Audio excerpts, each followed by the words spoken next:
There we go. Hey babe, it's your favorite, the Hollow Knight soundtrack. Good morning, Jimmy Map. Good luck with the beach. Good morning, Hiradolo. Good morning, Quexty. You're gonna have to wait till next year for karaoke. Anyways, welcome to Kingdom Death Monster. What's wrong, babe? You haven't touched your Hollow Knight soundtrack. Wait a minute. Anyways. Yeah. I don't know if this is a... Yoink. I like the little picture for this for the tabletop sim mod. Pretty good. I don't know, actually. Like, is this one? Was this one like forked from this? And like, was it not updated for? Did I just download like a really weird one? I downloaded that because I had the furry on it. I don't know what it is. I got clickbaited. Anyways, I may have been playing with a suboptimal tabletop sim mod the entire time. Whoops. It's not my fault.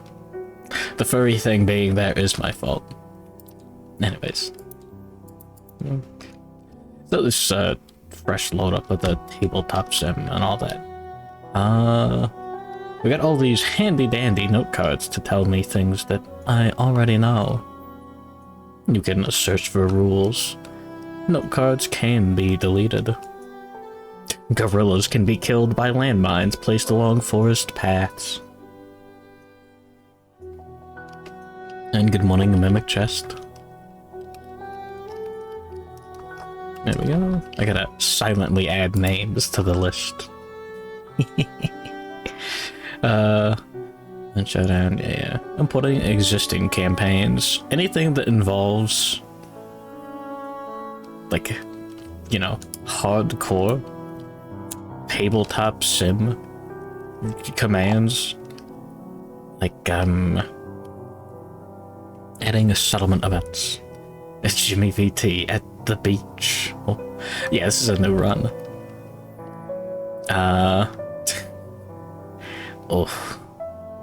I pull cards out of the archive, add a sword hunter to the cards, then reset the archive and drop the stack of settlement events in.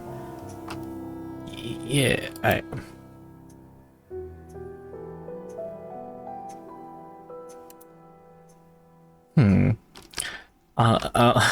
I'm scared.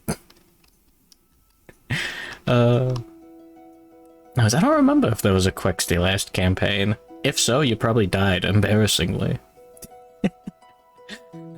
I fucking forgot, dude.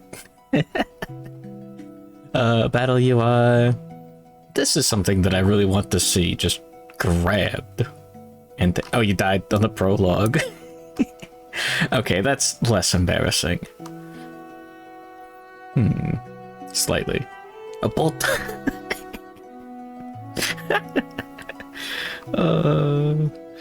Quexty moment. But yeah, I want this one, the Kingdom Death Sim. Like, this is just, like, so fucking handy, and the fact that it's not there. CCG content. I don't know about order of things, you know? Don't worry about it. Oh, I was actually looking at that just a moment ago.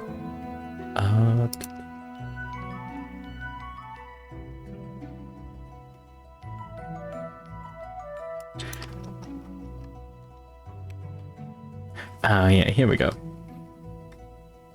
When the survivors hunt a quarry they have defeated at least once, place this bookmark on the Showdown setup. The natural order of the world is a precarious thing. One over-successful predator stands to destroy that balance without realizing it. Worst of all outcomes, the proliferation of the dangerous monsters known as survivors. Wanton slaughter of prey leads to radical changes in the ecosystem. During the Showdown setup, the survivors reflect if their actions have led to the over-harvest of what they wish to resource. Toga-wearing bozos send squirts to die in the lines for entertainment. Hey, wait a minute, hold on. That reminds me. Anyways, this is what the toga-wearing squirts, bozos, I mean, look like for the People of the Stars campaign. Whoa, this is just like my Japanese animes. Anyways, we'll get to the settlement later. John Tyrant. Woman.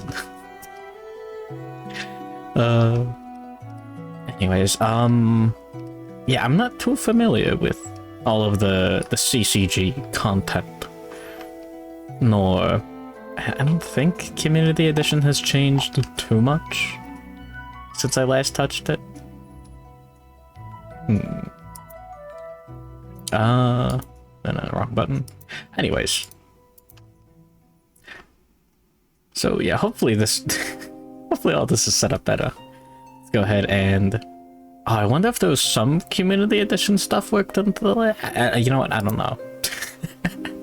I'm not gonna speculate on whatever hodgepodge of stuff that last one was. Okay, hold on. Actually, let me double check something. I wanna know. Was this... Let's bug test. I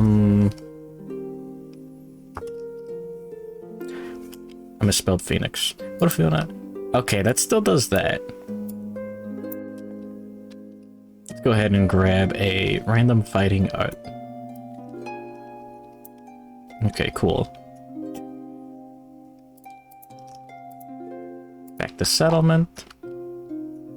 Spawn. Do I need to know any of these? No. Not delete, please. Plus him. Okay, so last time we had this horrible bug. Oh my god! Can we... Please? Okay, yeah, throw an item in it.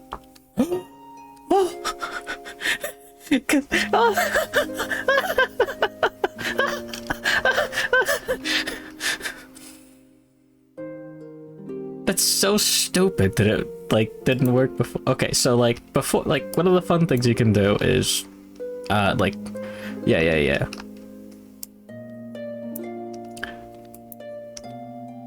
So, like, normally to add stuff... God, holy shit. That was so annoying.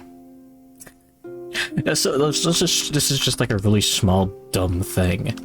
But, in the previous version of Tabletop Sim, like the mod that I was using, that whenever you like spawn the little box that has like all the survivor stuff, you know, like... It has these cards in it, and you like drag and drop it like onto here, whatever. What would happen is, I didn't notice this at first, is if you spawned the box and you drag and dropped items into it like this, actually you didn't even have to, if you just like deleted it instead of dragging it all the way up to here and then hitting it back to settlement, it would actually like delete all of the stuff, all of like the cards that you had like packaged with the survivor. So like, hey, didn't this guy have like a disorder, like a fighting art? And I don't know if I understand for it. This? Wait, what?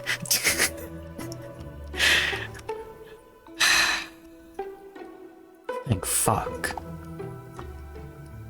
Anyways, so that'll make things slightly more convenient if we need to like just give someone an ability or like a fighting art. So like, I don't know, if someone hits 200 XP, I have to like... Anyways. Well, that's a little... That's a very like minor thing. Anyways, let's start the new campaign. It's such a dumb thing to get excited over, sorry.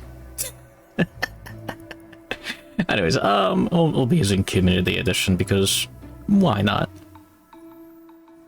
We'll get to see how that stacks up to Gambler's Chest, because fucking better be out by the time we finish this. No idea what he's doing. I know what he was doing. Bug testing. I'll try some of the CCG homebrew content. There... I don't remember everything that's in here. There's like a new settlement location with armor sets based on what the new life principle you choose. I think I took a look at those like off stream like a few months ago, and I was like, huh. Okay. I think that was my official rating. Drifter Knight is a quarry monster, so we'll be able to fight her. And the Storm Knight is a hand replacement. So that'll be cool. Those are both homebrew as well. I don't know anything about Forsaker Sisters or Allison or King's Coin. Tracks of Death is interesting. For the, it changes the hunt event stuff. I mean, you can... Here we go. I'm too afraid of actually using the tabletop sim feature. You know what? Fuck it. We ball. I don't know if clicking this actually changes anything at all in the campaign, because you still gotta like drag and drop the stuff. Anyways, whatever. So rather than like, you got like separate random hunt tables, the decks to choose. Don't worry about it. We'll get there later. We need Dragon King for People of the Stars. The Dragon King is the final boss. Oh yeah. One thing that I want to do is actually use the White Lion armor set. If things get released at a reasonable pace, it's a big if, for Kingdom Death Sim, we won't be seeing the White Lion for quite a while. At least I don't think so. And I've never gotten around to using the lion armor that well. It's interesting, but it's kind of weak, and Community Edition buffs the individual pieces a little bit. We'll see that. Lion God. He's got some White Lion, like, armor set bonus stuff. Yeah, we'll see. At the very least, just some funny stuff. Lion Knight. Like, I still don't know. I don't know.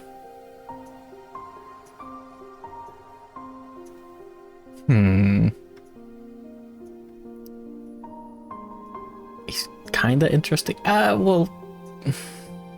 Because this is one of the big things that's gonna get changed in, Campaigns of Death.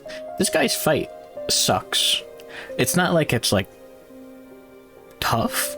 It's just kinda lame in some ways, because, like, you just cheese him pretty hard. And good morning, Renbato. Welcome to the Survivor name list. Anyways, we'll try to, if we're going for like a White Lion armor survivor, you could try using his katars. And there's the hybrid armor sets, which those are fun. And we may as well do Dung Beetle Knight. He's cool. Hopefully we'll get to fight him this time. But yeah. We'll see a lot of Flower Knight in the future. I don't know what node Drifter Knight would be. And we're gonna see some Screaming Antelope. Gorm.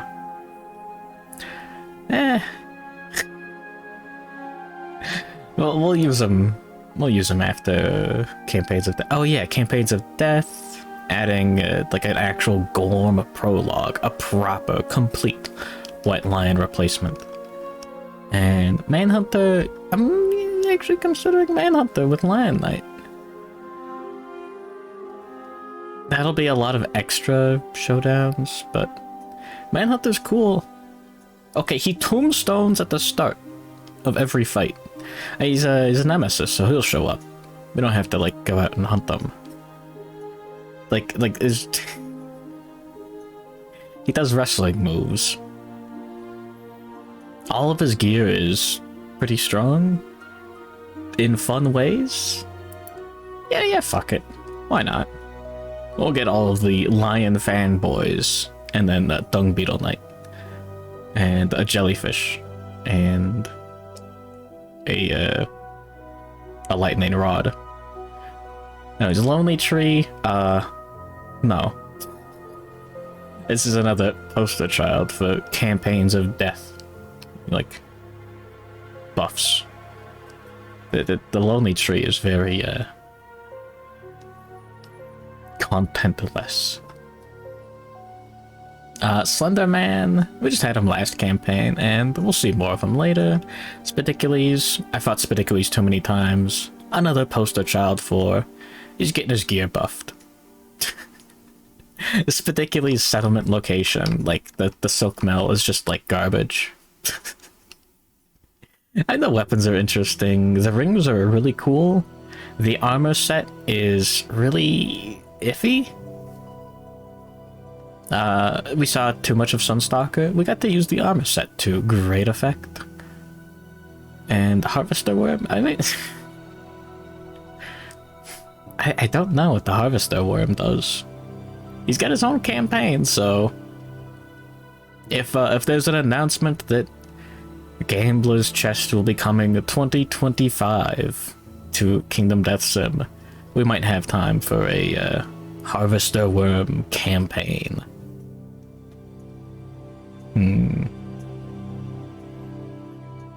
Anyways, hopefully it'll be fun. We're probably gonna do like 1 or 2 Lion God fights, maybe 3? I don't know. And then like a few Dung Beetle Knight fights? Let's see how the numbers stack up. Either way, we get to start with the prologue. Hi, good morning, Old Man Diabetes.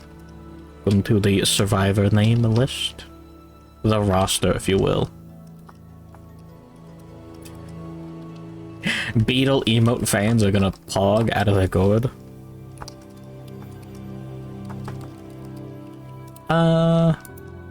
Yeah, because Corpse requested it. Nope. If she shows up later and was actually able to make it in time to send a single chat message during the stream, during the Kingdom Death segment, I will be slightly disappointed. I'll make sure she has the most hunt XP, so she's nominated for murder.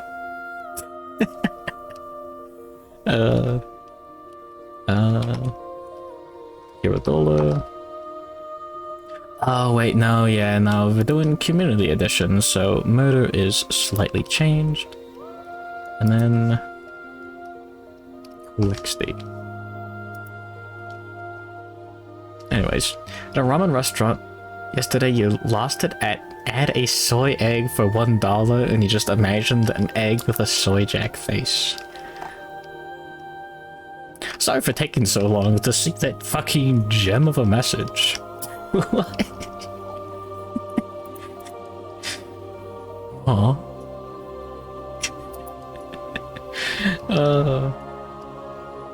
Insane behavior. No hunt.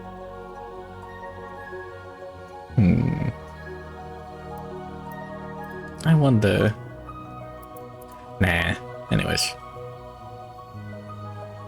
Showdown. White Lion. Prologue. Yonk. And... yeah. Oh yeah, 1 survival for being named.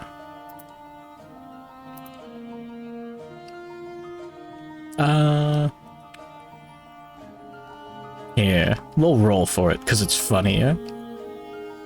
We'll get some, oh,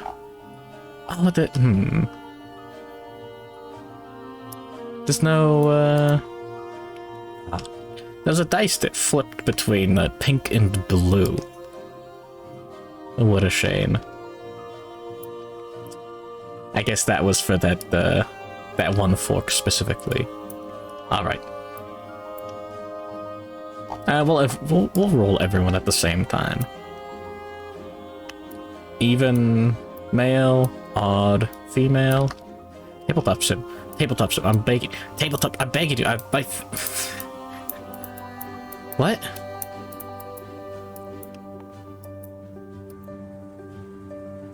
Are those dice locked?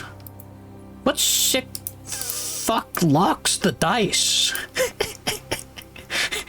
It's only this red ones. Dude, that could totally have been like a fucking prank by the guy who made the tabletop sim table. That's what gets me today. Jesus Christ.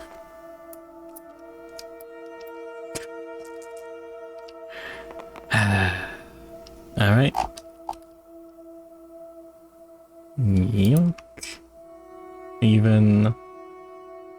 Odd. Odd. Even. There we go. Jimmy VT.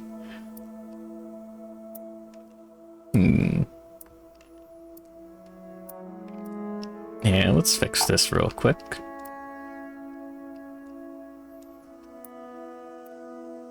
No, okay, damn it. That's control to add more selections.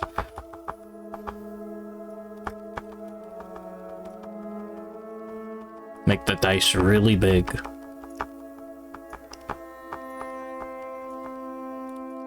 There we go.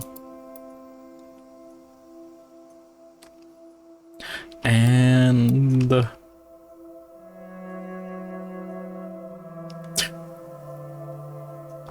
here we go. Yeah, I think we should be ready. Should be good to go.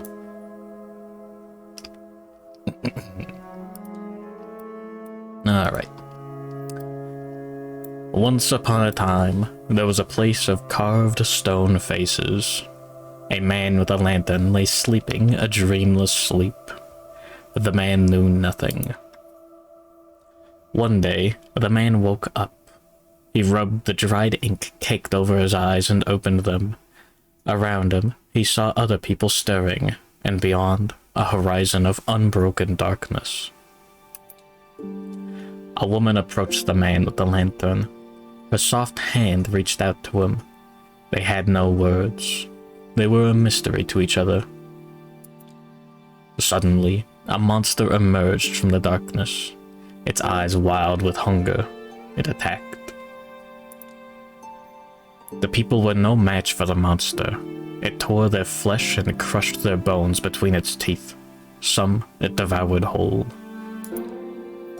Overcome with terror and grief, the man with the lantern collapsed to the ground. Cold stone noses pushed into his side. There was no escape. But the man did not want to die. Desperately grasping at the cold stone faces, he felt a crack and tore at it with all his might. A piece of stone came free. It was sharp and deadly. The man with the lantern scrambled to his feet, his weapon clenched in his fist. He took a deep breath and roared into the darkness. Somewhere in the place of stone faces, nameless men and women stand together. They have nothing but a need to survive and a lantern to light their struggle.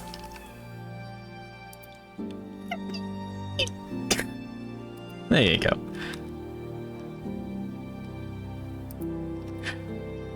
And there's the tone for Kingdom Death Monster. Anyways, the White Lion prologue should be set up correctly already. If it's not my fault. Anyways, the monster goes first. Top card of the AI deck should always be the same. Hopefully we don't we don't get fucked on this this prologue like last time. That was pretty embarrassing. But I was rusty. Anyways, I'm really glad no one said anything at the phrase devoured whole. So claw, closest threat facing in range. Oh yeah. For anyone who has never seen King Death Monster, you know, watching the VOD or something, let's walk through it. And I assume everyone here is going to say, I don't actually know what's going on. So, at the beginning of every monster's turn, it will draw the top card of the AI deck. And then pick a target. In this case, good morning, Sapphire Rats.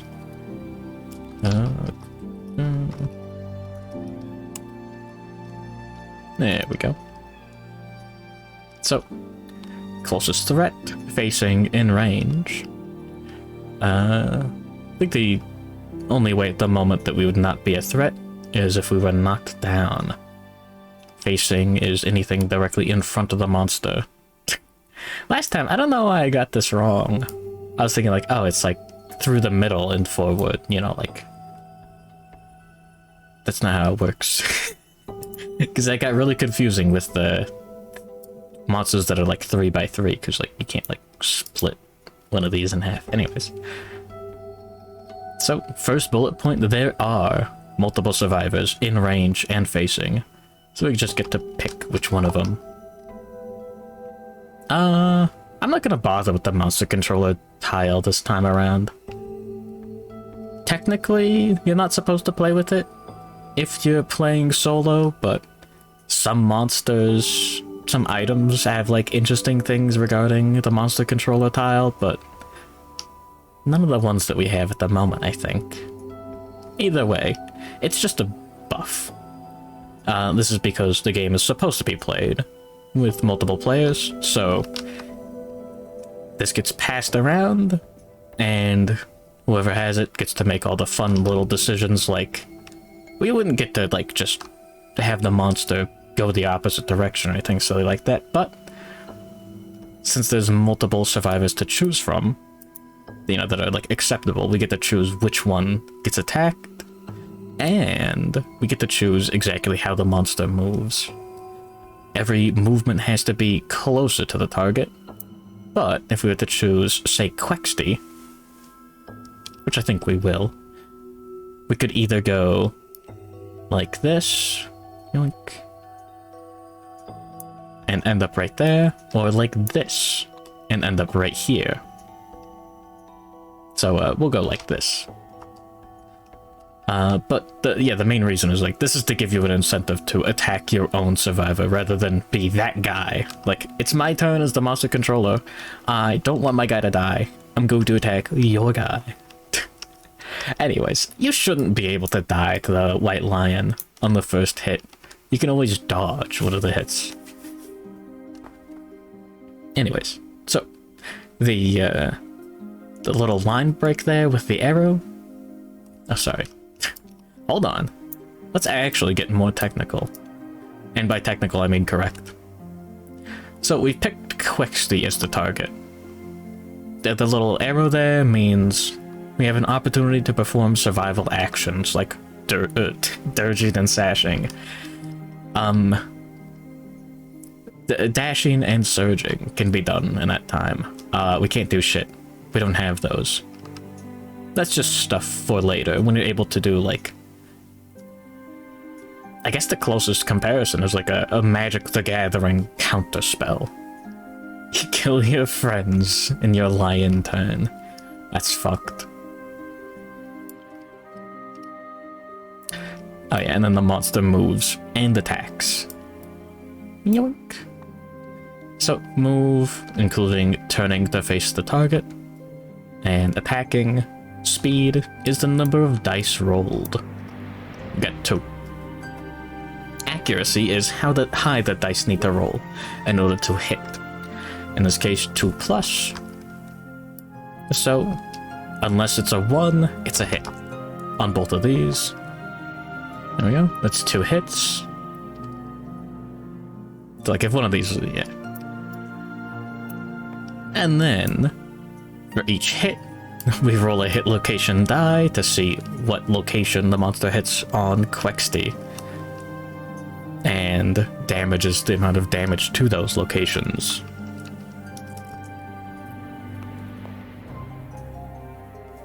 There we go. 1 to the waist and 1 to the arms. There he is.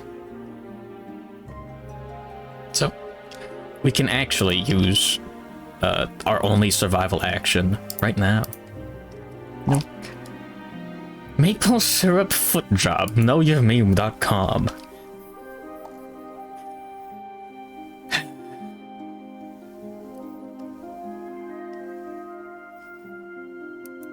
The image macro. The waiter at Denny's is seeing me get a foot job with syrup under the table. And the image is of a car with the hood popped up.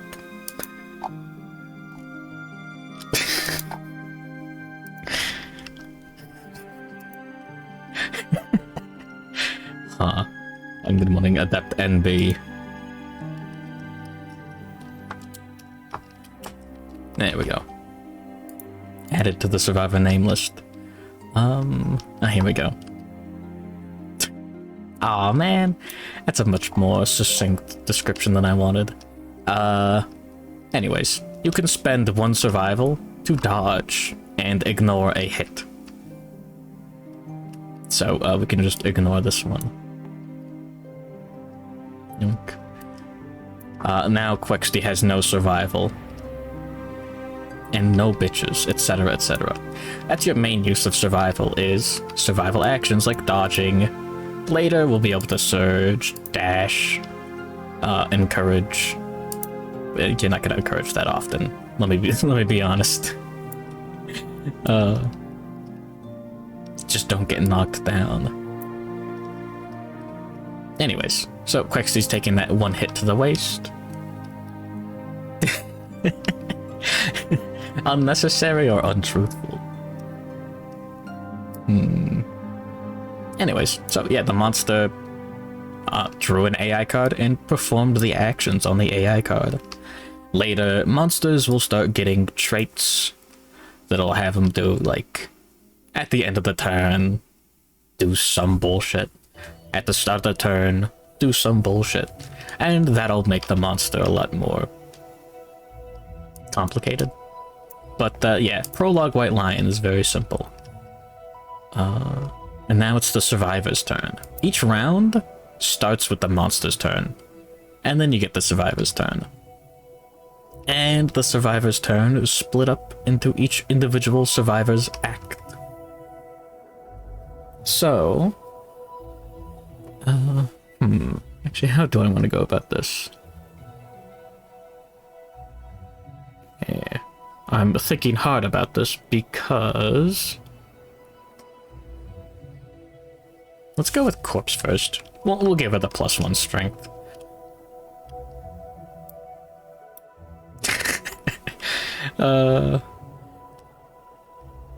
That was an interesting scenario, to say the least.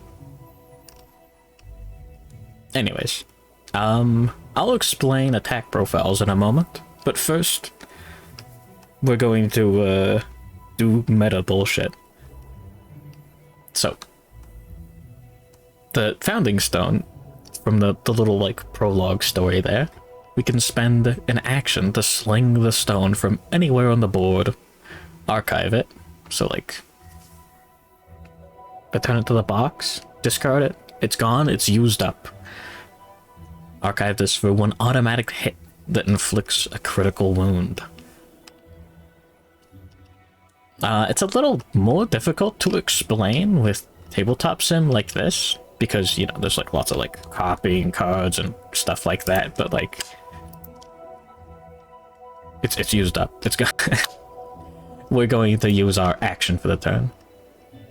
Oh yeah, here's a good explanation. At the start of your act, you gain a movement and an activation. You can spend your movement to move a number of spaces up to your movement, It's very, that makes a lot of sense. The main thing is, you can move fewer than 5 spaces. Like, the current movement on everyone is the default. But you can't split up your movement. If you wanted to go 2 spaces, and then spend your activation to activate something, and then move again, you would have to spend survival to dash, and have dash unlocked. You don't get the any number of spaces. That's one. That's your whole movement. Anyways, so we just use our activation to oh yeah, sling the founding stone. An automatic hit with a critical wound. So when you set up the Prologue White Lion, Strange Hand goes on top of the deck. So like the fun thing to do is always throw a founding stone at it to get the critical effect. So we'll talk about reactions and critical wounds later, but yeah, it says it right there. It's got the reminder text, cancel the reaction. So we don't have to worry about that top paragraph or two. You hack off the monster's hand. Spend 1 survival to treasure this moment and gain +1 permanent strength. And this is a persistent injury, so it's kept in play. Lost hand.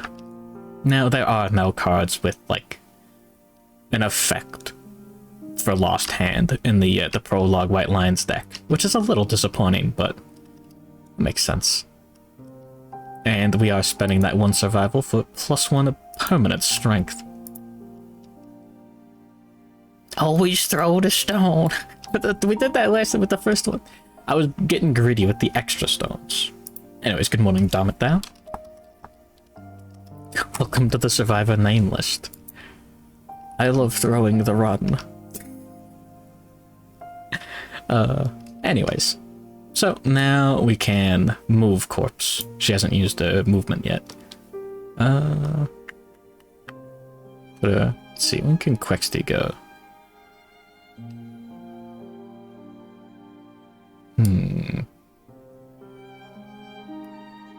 I'll just put her right there.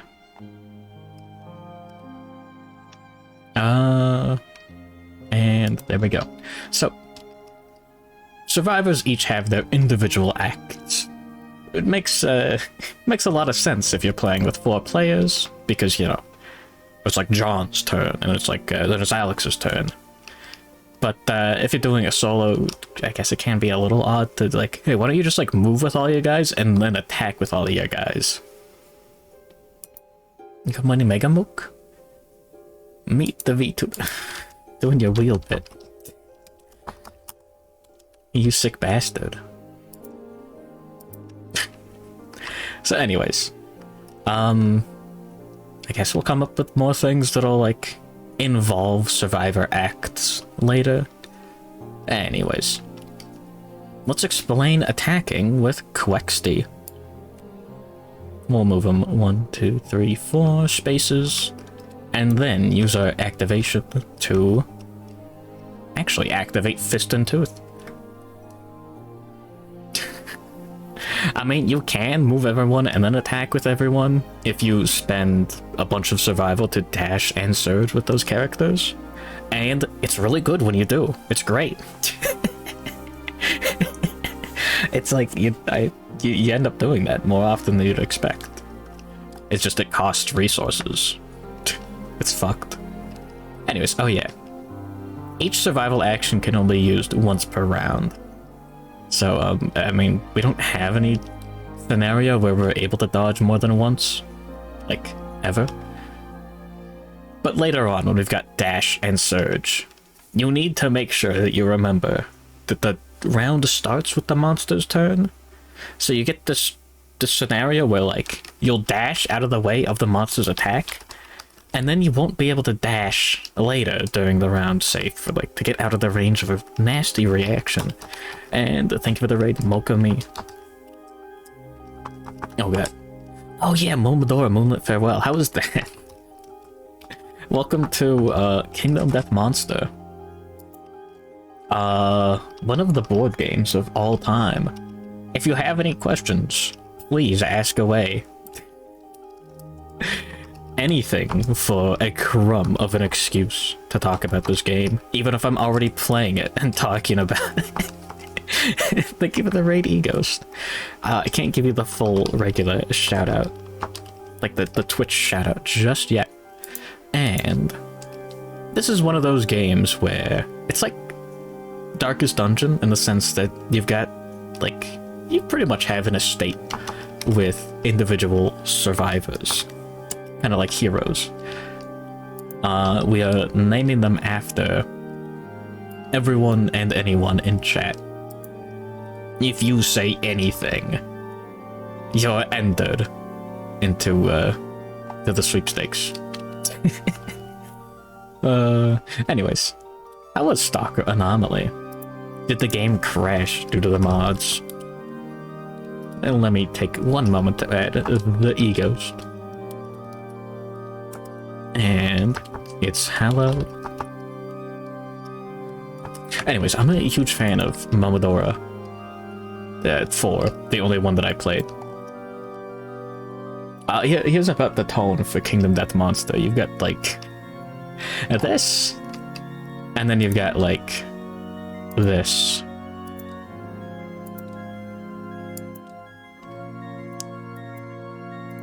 Yippee. It's a great game. Unironically, my favorite thing to ever be printed in plastic. Oh, come on, I have to wait another 10 seconds still in order to shout out Mr. Eghost. Anyways, we're just explaining attacking, one of the more interesting parts of the game, which is saying a lot.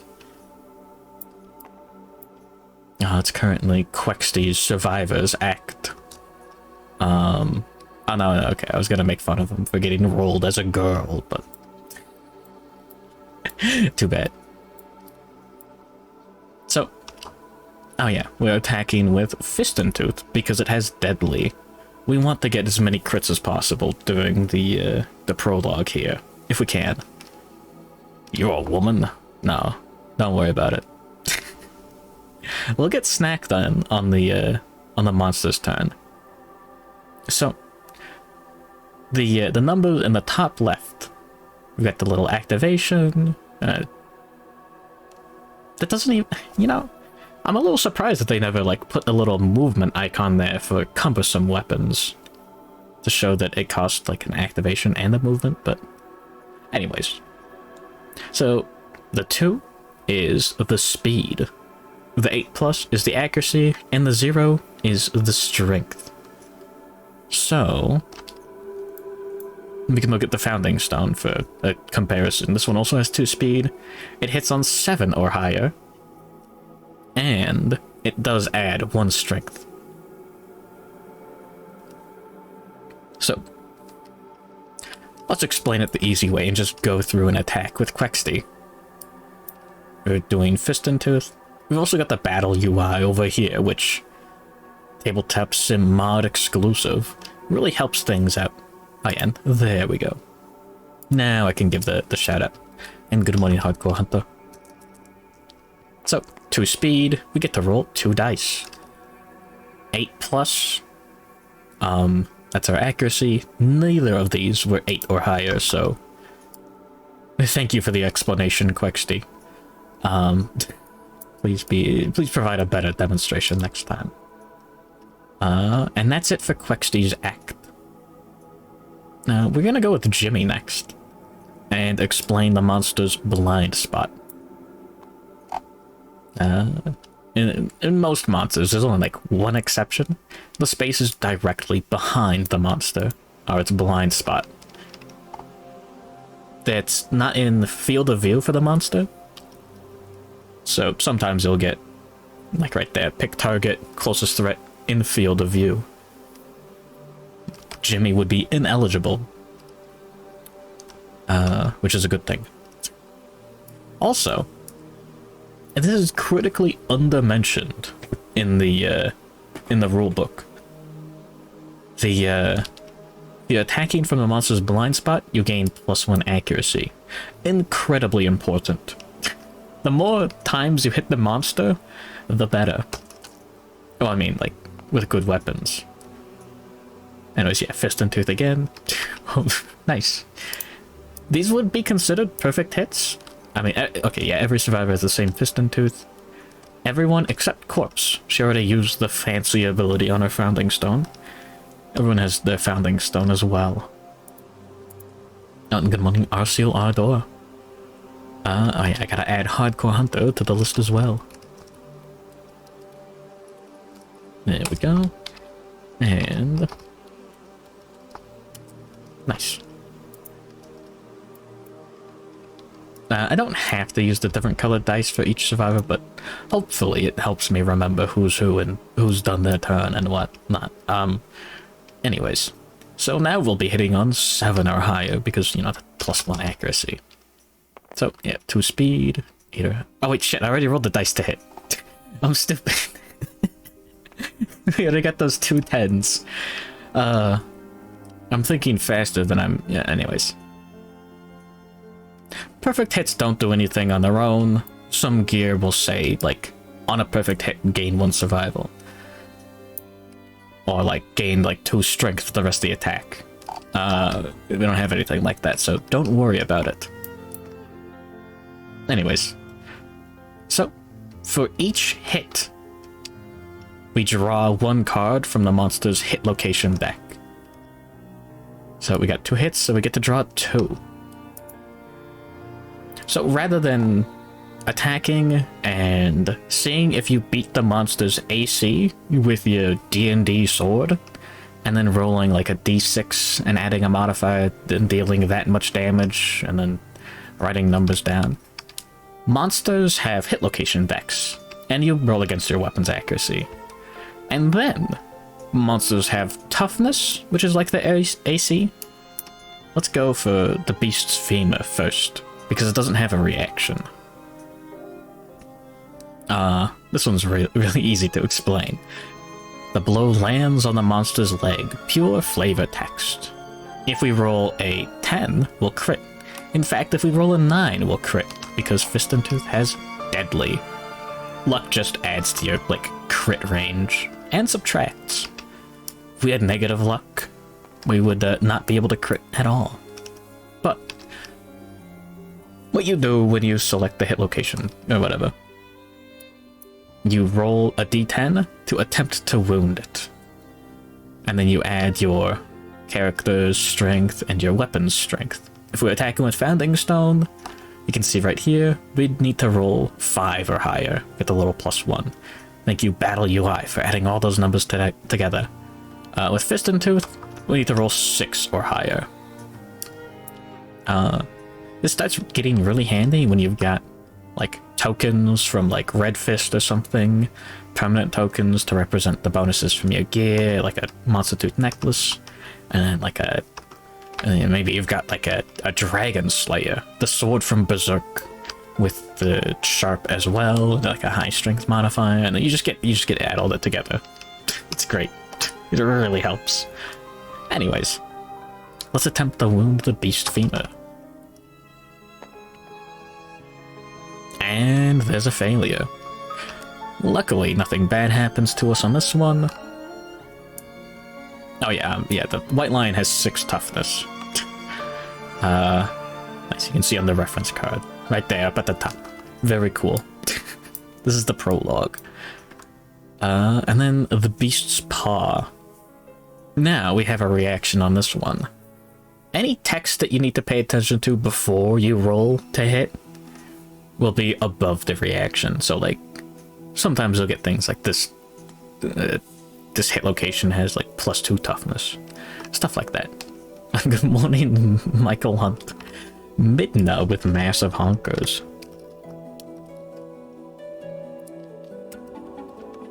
God bless. Good night, Showdown. Sleep tight, don't the bed bakes bite, don't do not fail to wound anything. Oh my fucking god. Damn it. Alright, let's explain the reaction failures. So yeah, there's Like the little R in the diamond there means reaction. There's failure, wound, and reflex. I was trying to remember exactly what it was. So failure means if you fail to wound. Wound means if you succeed on wounding, and reflex means either way. Now, reaction reflexes will get cancelled if you crit. So, that's important. Yes, this is a new campaign. And good morning, Goki Dev. There we go. Welcome to the Survivor name list. A massive lunker, like a fish. Anyways. So, perform basic action, target the attacker. This attack gains +2 damage. Wow, Jimmy might be the first to die. That would be funny. Anyways, here's another important rule. You cannot spend survival while you are attacking. So, you can't, like, surge to activate a shield to block, dash to move out of the way, or spend survival to dodge. That's the most important one that, you know, you can forget about pretty easily. Either way, basic action. Every monster will have its own basic action. Some of them are, like, much less threatening than the monsters, like, regular AI cards. Some of them actually have, like, scarier basic actions. Either way. 2 speed, 2+ accuracy, and 3 damage. It's got the +2 right there. There we go. That's 2 hits. Do not get hit in the head, Jimmy. Please. Alright, he got hit in the head. We'll get to explain severe injuries. Oh, actually, I mean... that's 3 damage per. Alright. Here's how survivors can die. So... here's our health. We've got our individual locations. The only armor we have is cloth. So if he'd hit the waist, we'd be fine, kinda. So, we've got 3 damage coming in to the body. We'll do that one first, because he's more likely to survive.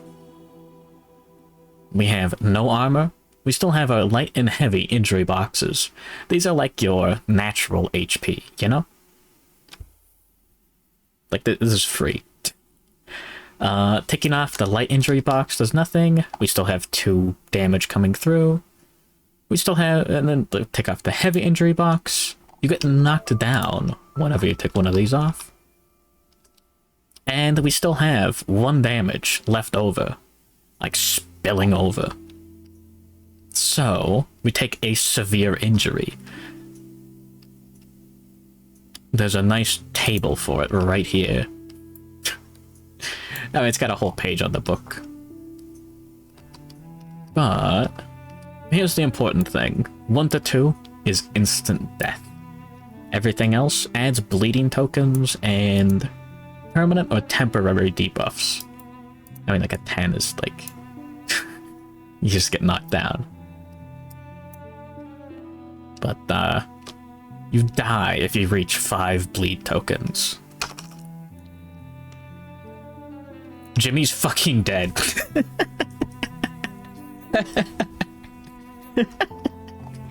Ah, ripping Jimmy, dude.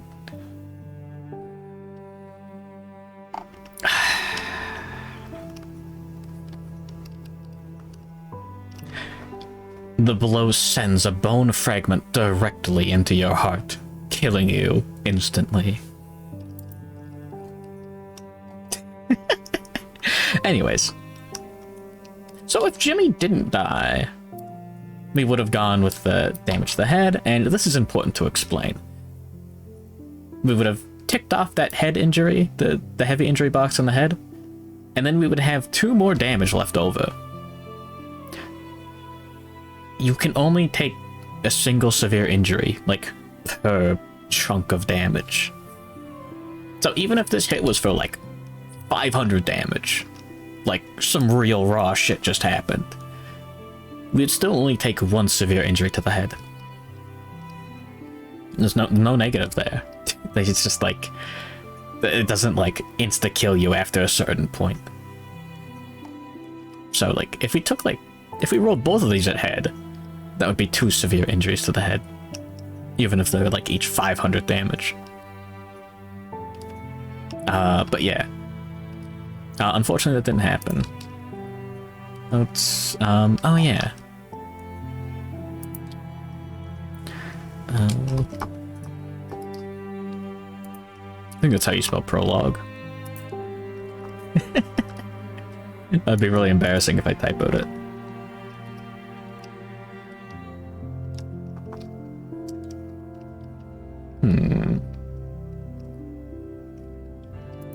What is the hit location? Beast's Paw.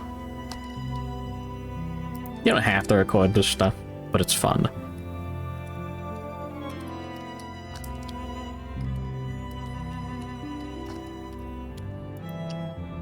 There we go. And dead. Back to settlement. Put that right back there. And record that everyone else is from the prologue.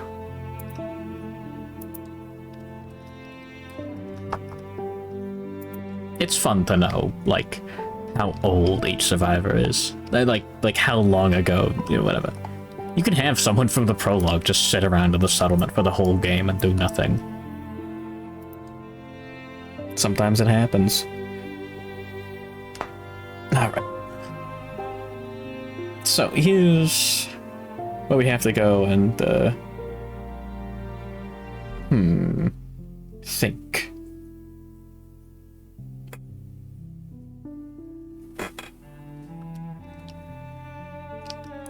Quexy's already taken damage. Yeah. Well, anyways, it's Hirodola's act now. I think the best course of action is just, okay.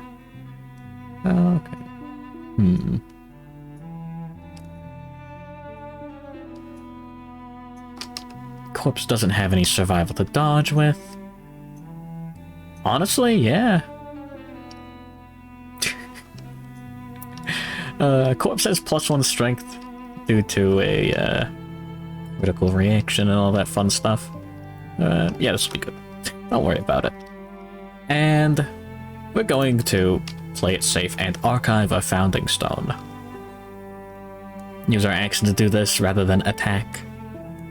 Sling the stone from anywhere on the board. Archive. One automatic hit inflicts a critical wound. Thank fuck it wasn't a trap card. Oh, hey. So anyways, if this was like reaction wound, we'd get to ignore it or anything like that. Oh yeah, it's really strong. Like, that's why I was so greedy that last campaign and refused to use any of them. There's some monsters that have some really vulnerable crit spots. There's like this one reaction on the Phoenix, which, like, was it like leaking time juice or something? It's like the persistent injury for it. Something fucked up like that. Oh, it's playing the Zelda music. Get out of here. Take me back to Hollow Knight. Anyways, yeah, we get to ignore that because we crit. Oh my god, I forgot to deal damage for the other fucking crit. Ah! So when we threw the founding stone with Corpse. Yoink. When you deal damage to monsters, you remove the top card of the AI deck, and you put it in the wound stack. The monster's move pool, the AI cards, are also its HP. Anyways, there's the damage from Hirodola's.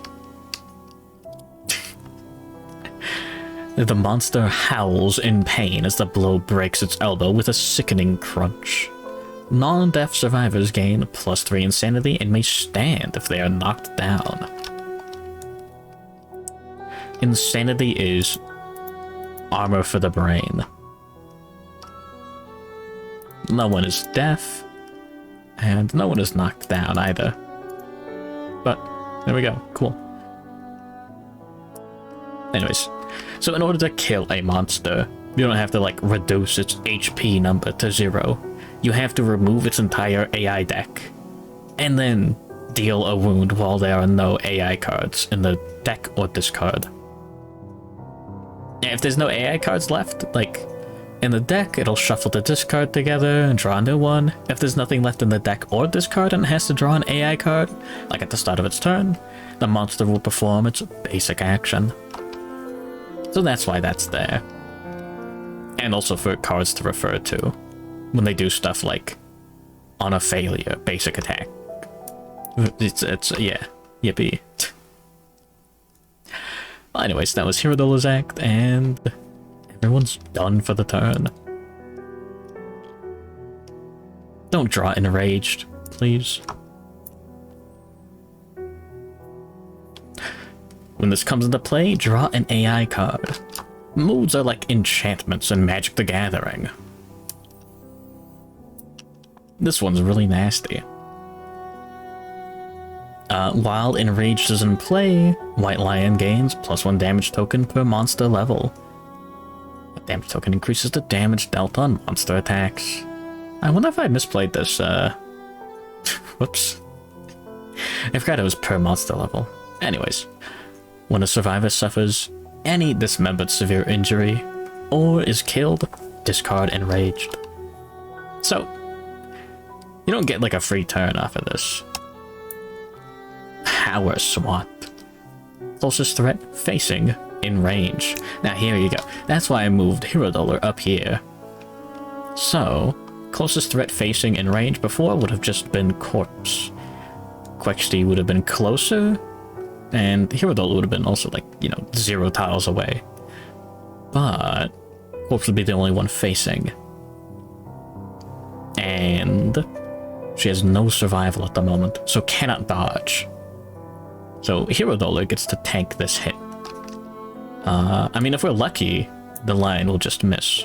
Anyways, so Hirodola gets targeted, moves and attacks. Oh my god, he goes nowhere.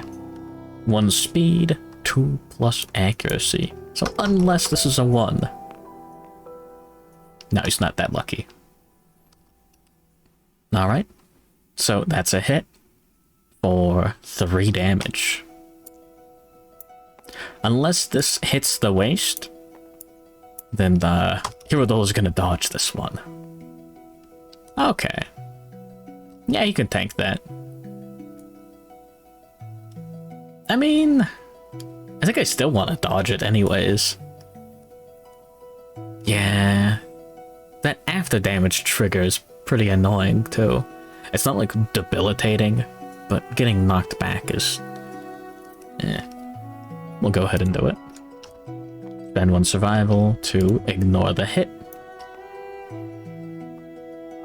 That's supposed to flip over when you press next turn. And now no one has any survival. Cool. Can I do a somersault to get behind the monster and then everyone claps because it's a pretty cool somersault and inspires them? That's like a it's like a set bonus. Yeah. Yeah, the dragon armor. Spend your movement and your action to leap into the air and place your survivor in an unoccupied space exactly 5 spaces away in a straight line, then activate a melee weapon and attack with +2 accuracy and +5 strength. Like a dragoon from Final Fantasy. How far? I don't know.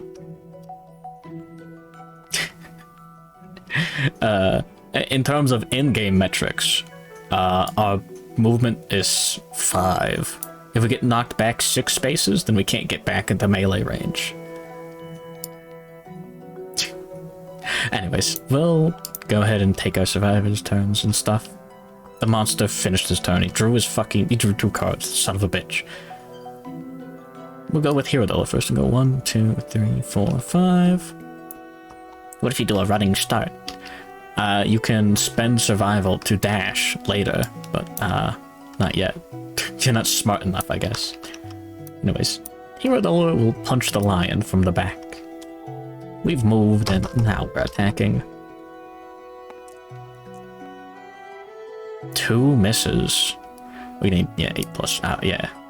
Are there any special rules if you get knocked into walls or garbage? Yes. And that's normal impassable stuff just ends your movement. Where's something with destructible?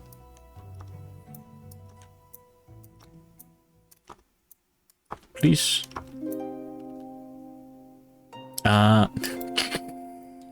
Give me the fucking... There we go. Like stone columns.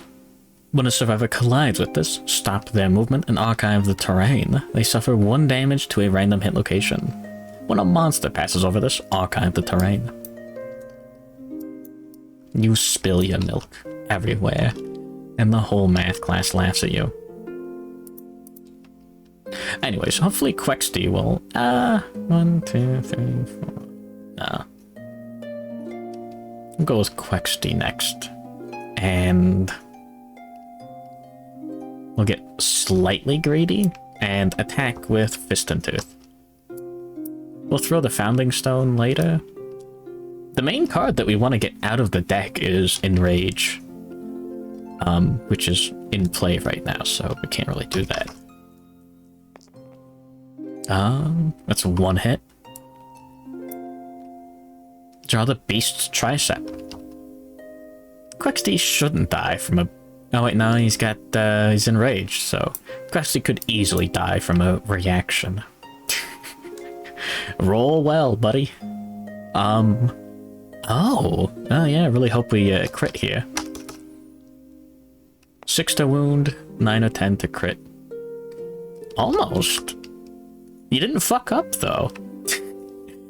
So, we didn't fail. We get to ignore the reaction there. Because, it just doesn't trigger. Only on a failure. Yoink. And that's all.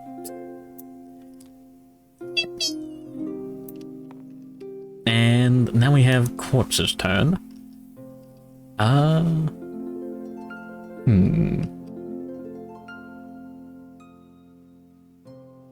Oh, now she's gonna get targeted next. Anything we can do about that? Nah, not really. Good luck. The monster has 6 movement. So, like, being right here, we could go 1, 2, 3, 4, 5, end up right there, and then the monster would be able to go 1, 2, 3, 4, 5, 6, and attack. In case you're wondering. In that scenario, though. That's why dash is great. Because, you know, you could spend survival to get that extra movement. Anyways, Fist and Tooth. She does have +1 strength, and... oh, that's 2 hits? I hope we don't have to get to explain the trap card. Alright. Basic action on a wound, or basic action on a failure.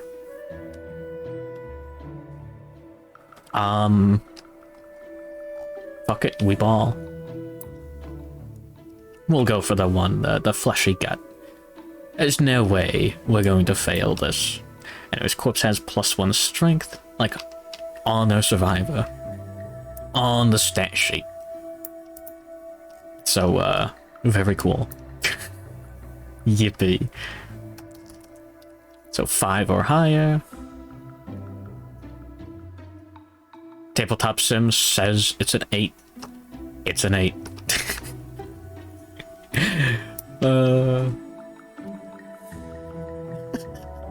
Holy fuck. And then the Beast's Brow. I would like the crit. Thank you very much. If we crit, we'd get to ignore that wound reaction. 9 or 10. Wow! So look at that! Hey, it's pretty good! The White Lion's vision is impaired. The White Lion gains -1 accuracy token. Very cool. Things are looking up. Everything's coming up Millhouse. And the monster draws an AI card. Whoops, think fast, etc., etc.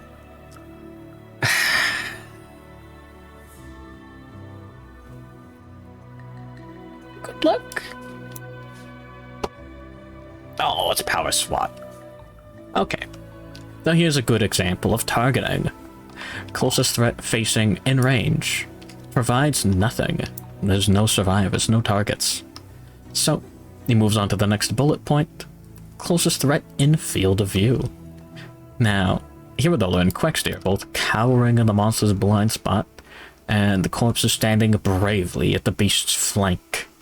Flank isn't like an actual, like, game term, but something. Don't worry about it. Anyways. So if corpse was dead right now, actually, the monster would instead perform sniff. Every monster has an instinct for, like, I don't think there are any targeting profiles that don't end in the monster's instinct. So you just sniff the air and then it's turn. Till the end of the next round, all survivors are now threats despite any effects that say otherwise. And level 3 White Lions get an accuracy token whenever they do it. So this fight is a little rough, but like if you have 2 survivors left, they can always just hide in the blind spot and do pretty well. Anyways, corpse is the only eligible target, so good luck. 1 speed, 3 plus accuracy due to the accuracy the debuff. Not good enough. 1 speed, 1 hit, yeah, whatever. To the... Oh, it's 3 damage. Very cool. To the body. Bonk. Bonk. Heavy injury box, so knocked down. And... severe injury. 1 damage is carrying through. Alright. 3. Bleeding. Uh-oh, goddamn, tabletop simply. Gain 2 bleeding tokens. Honestly, not that bad. If you're getting your shit pushed in, so to speak, by a monster, and you're taking multiple severe injuries, getting bleeding is really bad. Because that puts you a lot closer to dying from, you know, just bleed tokens in general. But if you're only going to take, like, 1 injury before the end of the fight, that's fine, yeah, sure. 2 bleed tokens as opposed to... Yeah, what else do we have? -1 permanent strength. -2 permanent movement. Oh, and also being unable to activate any gear with 2+ strength. It's fucked up. Honestly, no, like, bleeding is fine. The severe injury result. Oh, and knockback 6. The target has moved 6 spaces in a straight line directly away from the monster. Yoink. Bleeding is fine. Actually, no, that's 5. There we go. So, survivors get up at the end of the next monster turn. It's a really, like, weird way to put it. But...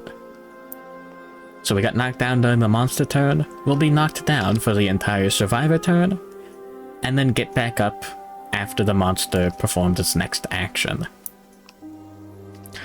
If corpse got knocked down, say from getting a heavy injury box filled in, from a reaction from something like wounding on beast's brow, then she'd be knocked down for the rest of the survivor turn. Monster would draw a card, do its action, and then after that, she'd get back up. If you're knocked down, can't do anything other than dodge. We don't have any survival on corpse, so can't do anything. I mean, we did have... There is, like, the ribs.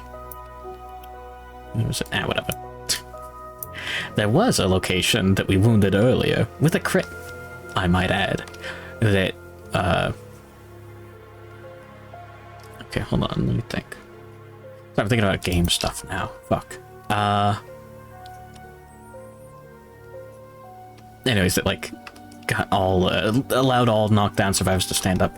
So what I'm thinking right now is, if I was a lesser man, I would activate the Founding Stone with Quexty right now. And then take Hirodola's turn. However,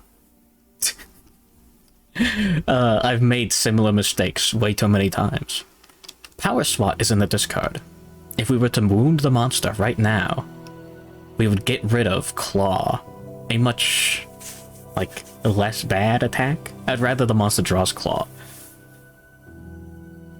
So, we want to attack with Hirodola first and hope that he wounds. And then we'll sling the Founding Stone with Quexty. Otherwise, we're not going to. I don't remember if Claw targets the closest threat. Like in field of view or survivor. We'll find out. Good luck, corpse. Anyways, we'll go with Hirodola first. Fist and Tooth from the blind spot for that +1 accuracy. 7 or higher. Alright, both of our dice were hits. There we go. 1 per. No trap card. Very cool. The Beast's Chest and Fuzzy Groin. Come on, I gotta go for it. You hit the monster right in the ding-dong.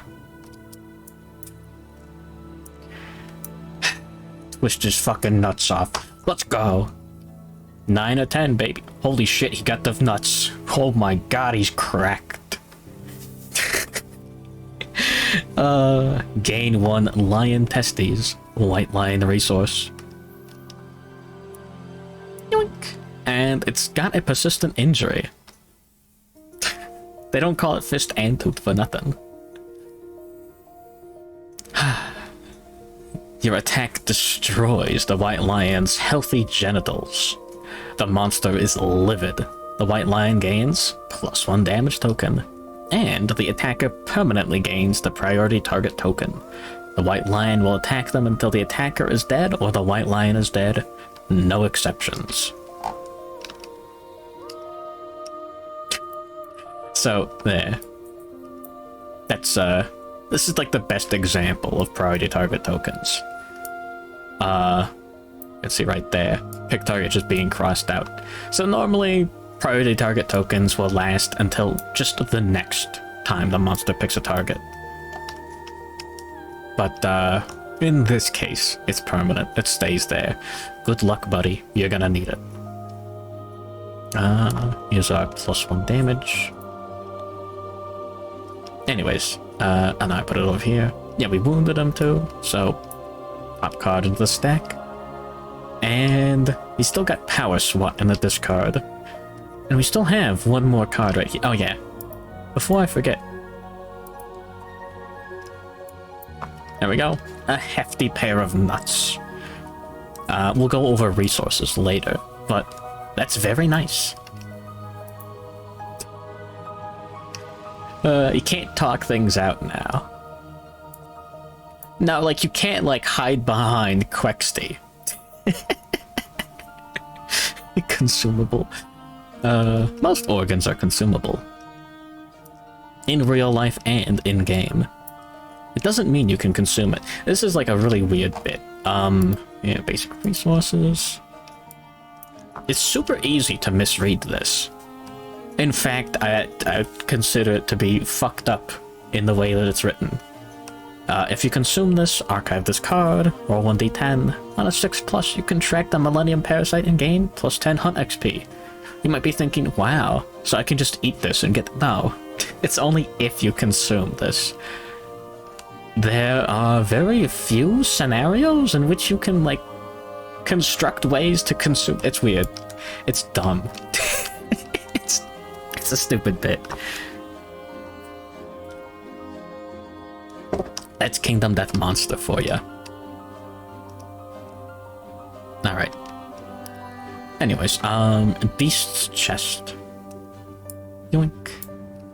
Place the nuts on your chin and do a Peter Griffin impersonation to moralize the lion. Bear gains +1 crabs. Like crab spiders? Huh. Got it. And... oh wow, yeah, no you did it. Yeah, hey. No crit. This one has like a 1 in 10 chance to instantly kill the monster on a crit. But, oh yeah. And there goes the last card in the AI deck. But also, yeah, no failure reaction. Now it's Quexty's turn. Do we greed this, as they say?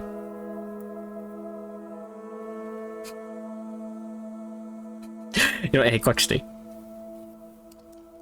You want to keep... I mean, we got Jimmy's Rock. Always gamble. Gamble with Hirodola's life. He can take it. Yeah, no, he'll be fine. We'll take Quexty's turn. I mean, if we don't kill, there's a good chance we'll die. Now, I mean, no, Hirodola's getting hit next, so yeah, we'll be fine. Ah, 2 misses. What a shame. Good luck, Hirodola. So, the monster attempts to draw an AI card. So, there's nothing left, so he performs basic action instead. There's all this fancy pick target stuff that doesn't matter. I mean, I guess I should technically, like, grab the priority target token and just, like, put it on his head. The white lion just turns around and swats Hirodola, sensing the presence of his missing balls. Let's see. Speed 2 speed. They'll hit on 3 or higher and deal 3 damage per hit. That'd been really funny. You, like, survived. Oh, whatever. Good luck, buddy. Alright. Yeah, 3 to the waist? That's fine. He has the cloth protecting him. Now, when the armor is reduced to 0, it doesn't destroy the, like, armor gear or anything like that. It's fine, it doesn't, yeah. Body, 3 damage. Yoink. Oh yeah, it gets knocked down from, taking off that heavy injury box. And he's got 1 damage going through, so that means severe injury.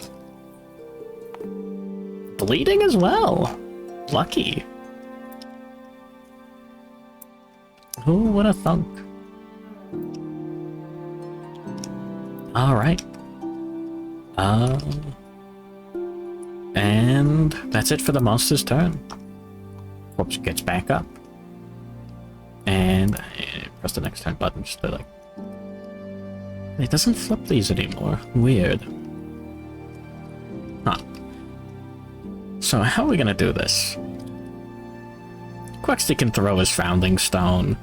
Corpse can't get into melee range.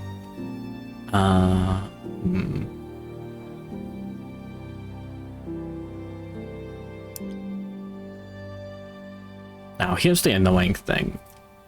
If Hirodola dies... we'll go with Hirodola. Yeah, it's funny. No, it's absolutely fine. Like, come on. Alright. 7 or higher due to a sweet little blind spot accuracy. Oh, fuck. Alright, Quexty. Good luck, buddy. Take your turn next. Oh, we got a hit in. Very nice. Beast's Maw.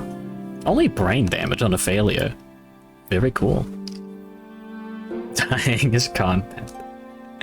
Well, I mean, sometimes dying will make the fight go on for far too long. 6 is enough to wound.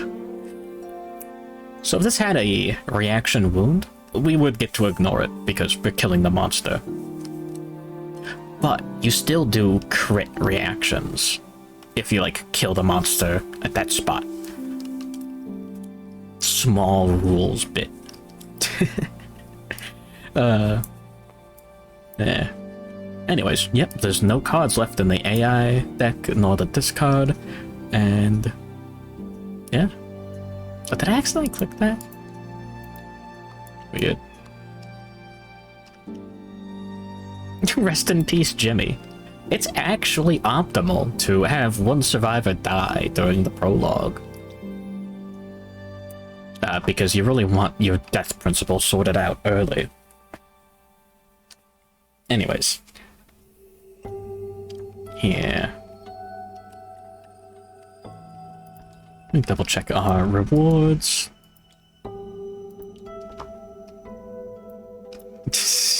What do you mean I can't? I just did. Anyway, survivors are victorious. By scavenging the monster's corpse, the survivors earn resources. This is in addition to any resources earned from critical wounds during the showdown. That's why I was going for Fist and Tooth. Free stuff is free stuff. I want it. Take out the White Lion's resource cards, shuffle them, draw 4. Basic resource cards, shuffle them, draw 4. Place them face up on the table. Oh yeah, also, in the aftermath, players should fill the first unfilled box in their Hunt XP section of the survivor record sheet to reflect their first successful showdown. Alright. And so here's a fun bit. The decks are, I guess, kind of like persistent, like throughout the year. So we already grabbed the testes. We can't draw that again from the same deck because the card is it's literally right over here. Ooh, whiskers are fun. Sinew. Sinew's really good actually. Great cat bones, white fur. I might go for bows this time. And oh hey, there's the perfect organ. There's love juice. So now we'll get to know about intimacy. And soul. Yeah, corpse can take the insanity. I'm sure she'll think it's funny. Lion balls hanging on a stick. Oh yeah, in case you're wondering, moods when they're in play are not in the monster's AI or discard deck. So this is basically like free damage to the monster, if you think about it. The cat has a human skull, yeah, like in his stomach.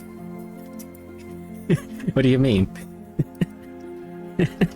That's the bit. Oh yeah, the Hunt XP, I almost forgot. It's too busy.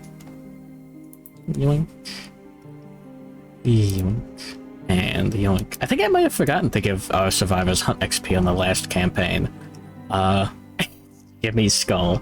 No, we're gonna... we're going to cannibalize Jimmy in a moment. Anyways, welcome to the settlement phase. I'm just gonna move these over here and clean up the Showdown board as well.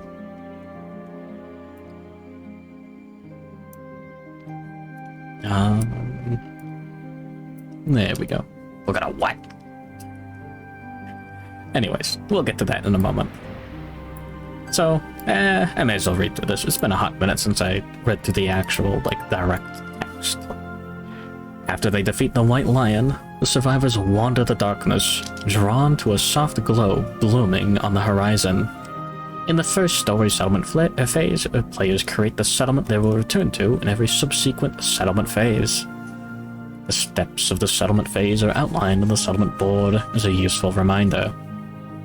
So, place the settlement board in the play area, along with the gear grids and survivor record sheets of any survivors that persevere through the first story. So not Jimmy. These are now the returning survivors. You're gonna see that word a lot. Colicus. Welcome to the survivor name list. You can see whenever I tab out. Still put the little arrow there. Anyways. Here's our cooler settlement record sheet. And we're actually using an alternate campaign. This one's official. Wrong button. But we're playing with the People of the Stars. Anyways, so survivors return. Every settlement phase doesn't like these fucked up stats.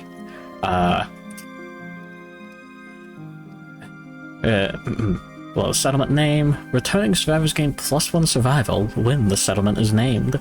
Awarded to any returning survivors. Healing existing light and heavy injuries by erasing any filled-in boxes and record sheets. Permanent injuries are not healed. So if we lost an arm during the fight, it's gone. Still, it doesn't just come back.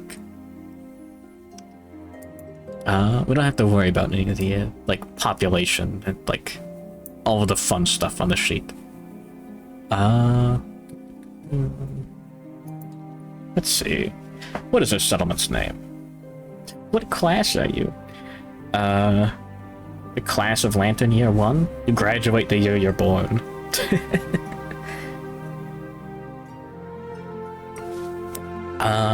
Let's see. What is a good settlement name? We're doing funny, like, dragon settlement.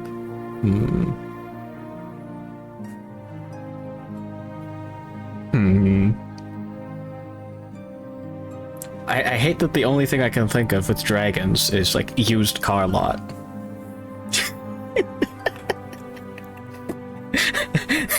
Wait, actually, like Carlot, like that. Like Camelot. No, that's awesome. Oh, that's stupid. If you don't know what that means, don't worry about dragons and cars. Just know that there are perverts out there. Anyways, there's a nice little button here for heal and reset. Nanodan getting sweaty and nervous at the sight of hip cute. Hey, wait a minute. Hold up. And good morning, Tabaha. Oh, and good morning, Papado Games. Holy shit, I wouldn't have noticed you. Wait, have you been here, like, the whole time? And I forgot to put you on the list? Whoops. Okay, I am insane. Oh yeah, +1 survival. Survival is persistent. This is like a number that you erase and re-record on your sheet. You don't gain it back automatically for any reason. Stuff will tell you to gain it, and stuff will tell you to lose it. So, if your settlement's, like, survival limit is high, then, like, you'll often be leaving without full survival. It's a fun bit. Anyways. Carlot. There we go. Endeavors are the creative energy accumulated from experience. Each returning survivor generates 1 endeavor. Use endeavor tokens to track your endeavors. Any unspent endeavors are lost at the end of each settlement phase. So, endeavors are your fun little, like, Darkest Dungeon estate phase resource. Now, whoops. Here we go. Just put them up there because it's fun. We're gonna use those in just a sec. And update the timeline. Yoink. Yoink. The extinguishing of a single lantern is in the Lantern Horde happens regularly. This is how the survivors track time. It is called a Lantern Year. Update the Lantern Year on the settlement record sheet by checking off the first Lantern Year on the timeline. And then we've got a settlement event. Oh,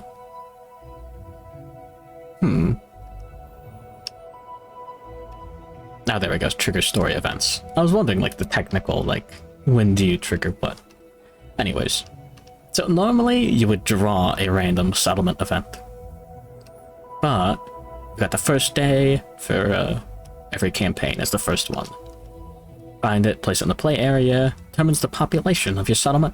As always played, when a new settlement is created, all the rules and record... Oh wait, okay, yeah, no, it just tells it exactly. During subsequent settlement phases, you will draw random settlement events. By the way, if you didn't notice earlier, we're using a lot of homebrew content. So the deck is much thicker than normal. Woman spotted. Oh yeah, keep track of how many times I cheat. That's all. Okay, so it's got like some of like the promo stuff. Oh, it's the seamstress. Cool, we can get the teeth bikini. Awesome. Anyways, first day. There's not like an alternate one for People of the Stars. Alright. The survivors wander, drawn to a blooming light in the distance. They find the serene comfort of a towering pile of lanterns and a small collection of scared people. On a deep, instinctual level, they know this area is safe, and they make it their home. Roll 1d10 to determine your starting population, and record the results in the back of the settlement record sheet. Choose and record genders for unnamed survivors. You may name an unnamed survivor and create the survivor record sheet at any time during the settlement phase. The worst monster. Woman.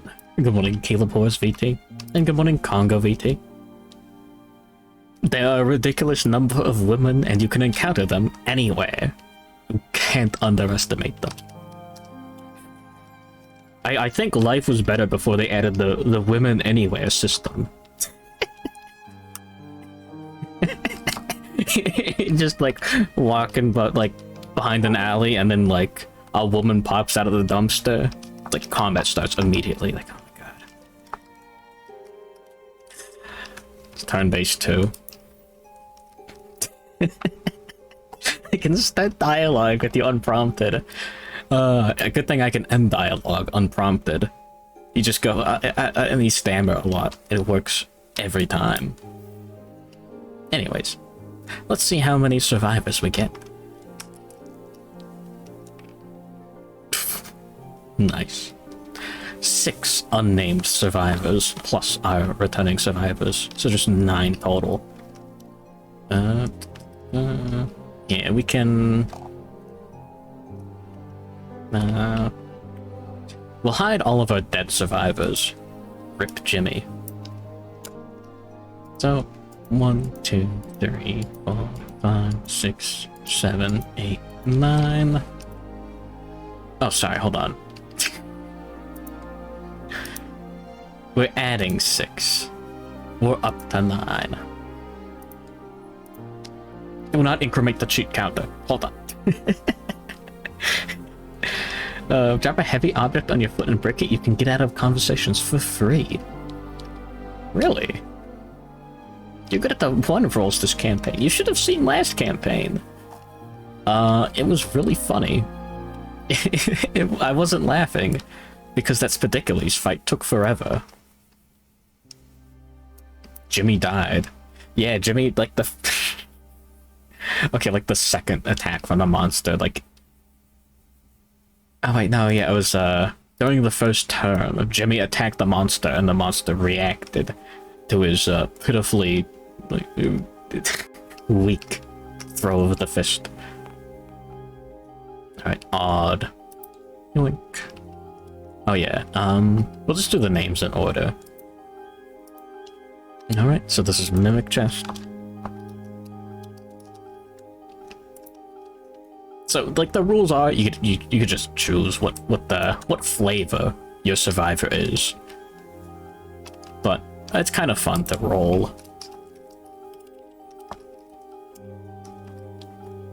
There we go. We'll keep the bit up the whole campaign, because it's funny. So yeah, just even male, odd female. Yoink. Oh, in case you're wondering, female survivors are objectively stronger. So we got Old Man Diabetes. Oh, sorry. Capital M. There we go. How progressive. No.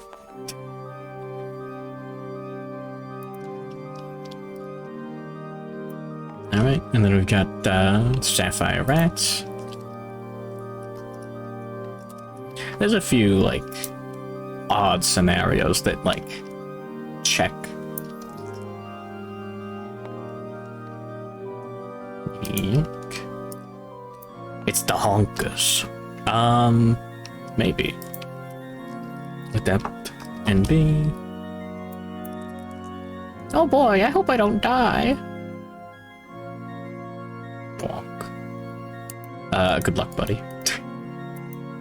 And last one, Damatao. There we go. Yeah, it's spelled correctly. Yeah, speaking of settlement events. Here's the best example, and like, the only one I can think of. There we go, Stranger in the Dark. It's got a D10 table of individual encounters. There we go, 3 to 4. Yada yada yada. Male survivors cannot depart the settlement phase as they are physically ill from love sickness.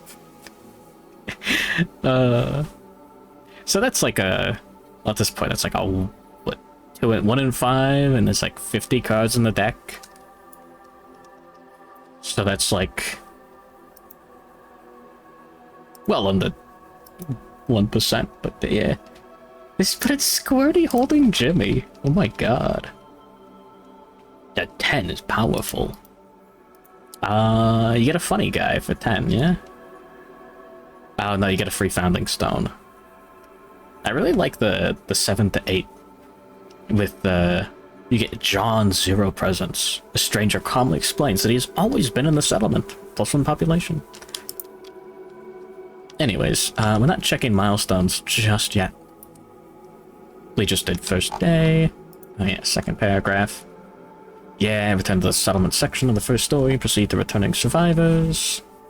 The first day settlement event card will not be used again during the campaign. Do not include it in your settlement event deck. Do not pass go. Do not collect $100 and go to hell. Is that Don't worry about the woman looking the sword. That's normal. And after the first day settlement event, trigger the event listed for this Lantern year, returning survivors. Now, actually, we don't have that in this campaign. Yeah. Let me see. What are the exact ones? There we go. Foundlings. You're instructed to trigger any listed story events. Replace those story events as follows. Very cool. And, oh yeah, last campaign we saw a lot of bold and insight. And intimacy. This campaign has its own intimacy table and its own, like, courage and understanding. What's Foundlings? Yoke. If someone from Greenpeace tries to solicit you on the street, use it as an excuse to let out an intrusive thought.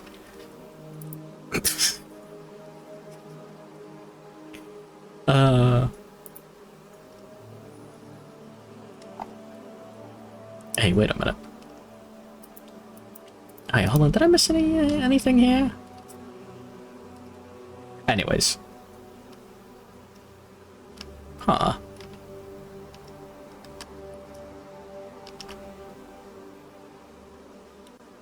I don't remember if there was like a... like more of an intro than just that. Anyways. The People of the Stars is designed as a standalone campaign. Is not intended to be added to a standard campaign, used with any other expansion monsters. It's fine. It's great. Adopted by the tyrant, the last of the people of the stars, the survivors must grow their settlement to please its desire to leave an enduring draconian legacy before he passes. The campaign follows a group of survivors that establish their settlement near the tyrant's throne instead of a lantern horde. Under the watchful gaze of the tyrant, we will build a different settlement, follow a different timeline, and develop new innovations, new types of survivors. People of the stars will emerge. So, we've got slightly different record sheets. We've got a different settlement sheet with different events on the timeline. We've also got a bunch of other things from our expansions added in. Actually, I hope more baby seals get clubbed to death. Hey, wait a minute. Anyways. Huh.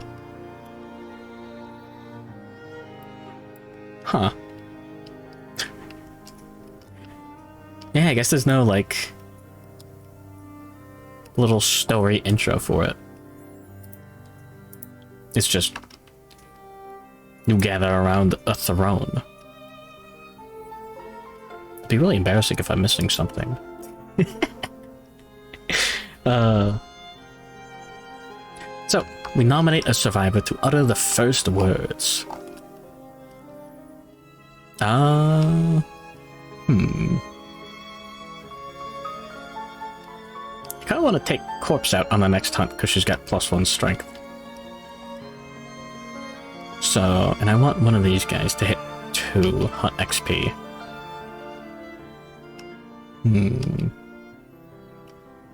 Quexty or Hiradola? We can actually just roll off. 1 to 5 Hiradola, 6 to 10 Quexty. Alright. Quexty's smart. The nominated survivor listens close to the tyrant's words and gains +1 understanding.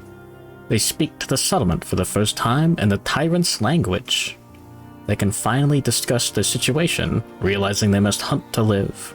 Add the white lion to the quarry list on the settlement record sheet. He's gonna say slur. No, hold on. That's a good point. Anyways, +1 understanding. Yippee. Your settlement gains the Dragon Speech innovation.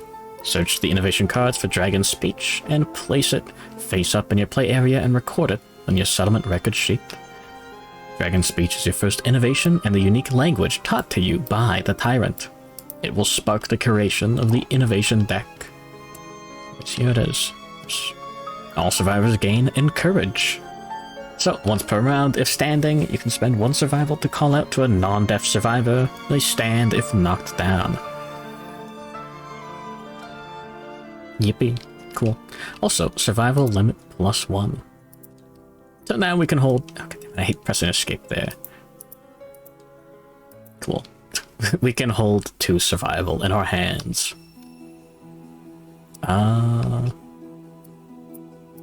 Here we go. The campaign for the Sunstalker, one of the other monsters, or the other one with an official campaign, like, tied to it, actually has an alternate, like, Encourage. It's got Embolden instead, which is a little silly. The survivor, I hardly know her. Chat, is this real? Anyways. Language consequences. It should be set up already, yeah? Yeah, that looks correct. The innovation deck represents the potential cultural and technological growth of your settlement. It will grow throughout the campaign as you gain new innovations. Find the 6 innovation cards with language consequences listed under the title. Ammonia, drums, hovel, inner lantern, paint, and symposium. So, Lantern Oven and I think Family are taken out, and there's new ones in there. There's more extra new ones. Anyways, we'll get to that later. Shuffle these 6 cards together to form your settlement's innovation deck. Place it face down in the designated space. I got fucking damn it. I read space and pressed the space bar like a fucking ape. Why is it the reset camera button? The innovation deck is persistent. Preserve the unique combination of cards in your deck between play sessions. Finished with their work, the settlement gathers around its gleaming edifice. So, the innovation deck is your tech tree. Oops. Later, when we start innovating, you'll shuffle and then draw 2 cards, and whichever one you decide to keep and innovate will have consequences. Which sounds really bad. It depends. But consequences are just like the next level of the tech tree. And they're usually good.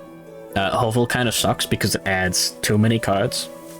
Like there's a lot of consequences to it, and they're all kind of bad, I think. And maybe the family replacement's good. Anyways, they bloat the deck when you really want... Yeah, let me go ahead and point these out now. Paint allows survivors to use the dash survival action. And Inner Lantern allows you to use Surge. We want those as soon as possible, because like we could just get really unlucky and never draw them. Like if we just grab like the other ones. It's happened to me before, that sucks. Like, oh yeah, I drew it like Lantern Year 3, and then I skipped it in favor of something that was like slightly better at the time. Because I was like, oh yeah, I'll draw it later. And then I didn't. Anyways. Armed with language, the nominated survivor exalts the center of the settlement. The gleaming obsidian throne. The settlement gains the throne settlement location. And place the throne face up in your play area. The throne is the source of all innovations and further locations the settlement will develop. The nominated survivor sits in front of the dragon throne in wonder. They gain the champion's right fighting art and must skip the next hunt as they ponder the meaning of existence. Check off the skip next hunt on the settlement record sheet. The survivor's record sheet. Cannot be selected as a departing survivor this settlement phase, etc., etc. It's pretty standard. There we go.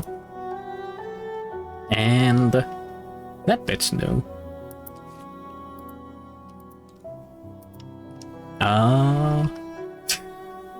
Ignore this anime art. Yeah. There we go. Before making an attack, you may add your understanding to your accuracy attribute for that attack, once per showdown. That's kind of neat. Huh. Good job, buddy. That's only once per showdown, though. That's kind of nice. That's free. I guess +9 accuracy. If we manage to get like a Twilight Sword, that would help. Anyways, we'll get along with that later. I just click back and go. There we go. Oh, that's nice. Anyways, that's our version of returning survivors. Oh yeah, now we get to update the death count. I don't think they bothered to make one for the tabletop sim mod. Only nerds would die. Anyways, check milestones. The first time the death count is updated on the settlement record sheet, it triggers a milestone story event. We've got the milestones up on here. Our first death gives us principal death. Now, is this the... Is this the right one? It's not.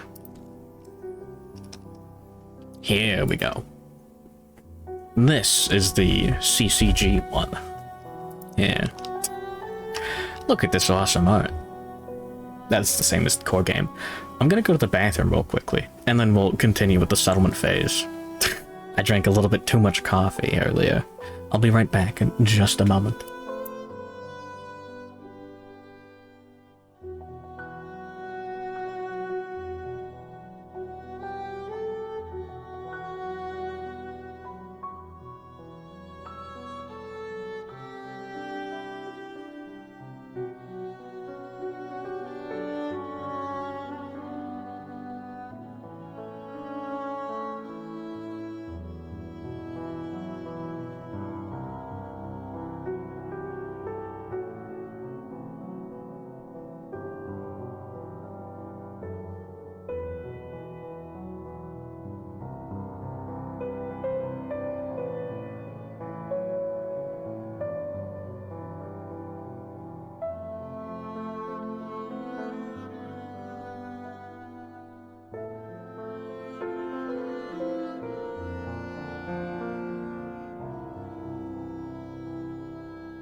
There we go. We're so back.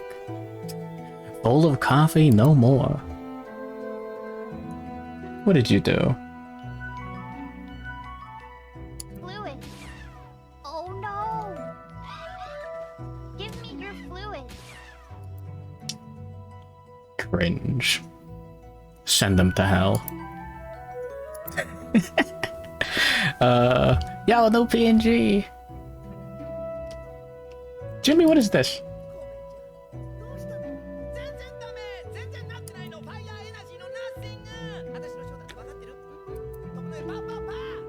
I never considered that there was a Japanese dub of The Fifth Element.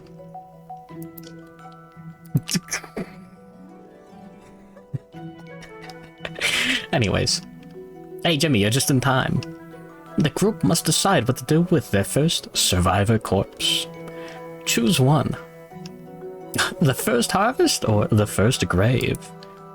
So we can either harvest the body for resources and gain cannibalize, or build a small monument to mark their loss. And build graves. Did corpse die? Nah.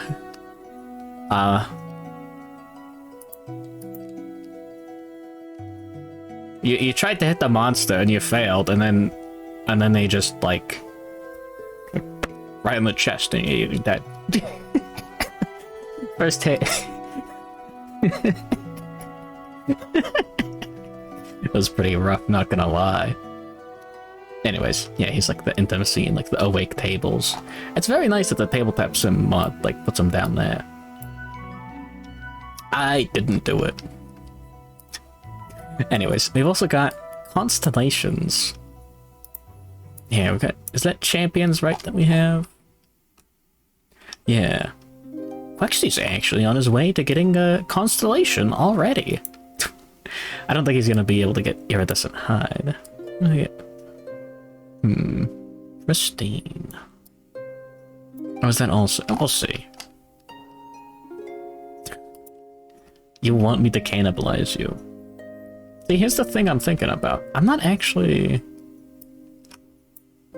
Let's go ahead and grab the principles. I thought that was a new one for both in Community Edition. Ah, no, yeah, that's default. Because when we do Gambler's Chest, I actually want to do Cannibalize. Because, there's no way I'm passing up a chance to get Marrowism, like the philosophy. You'll see. Good morning, Bella and VT. We're eating Jimmy. And we just did Cannibalize last campaign too, but,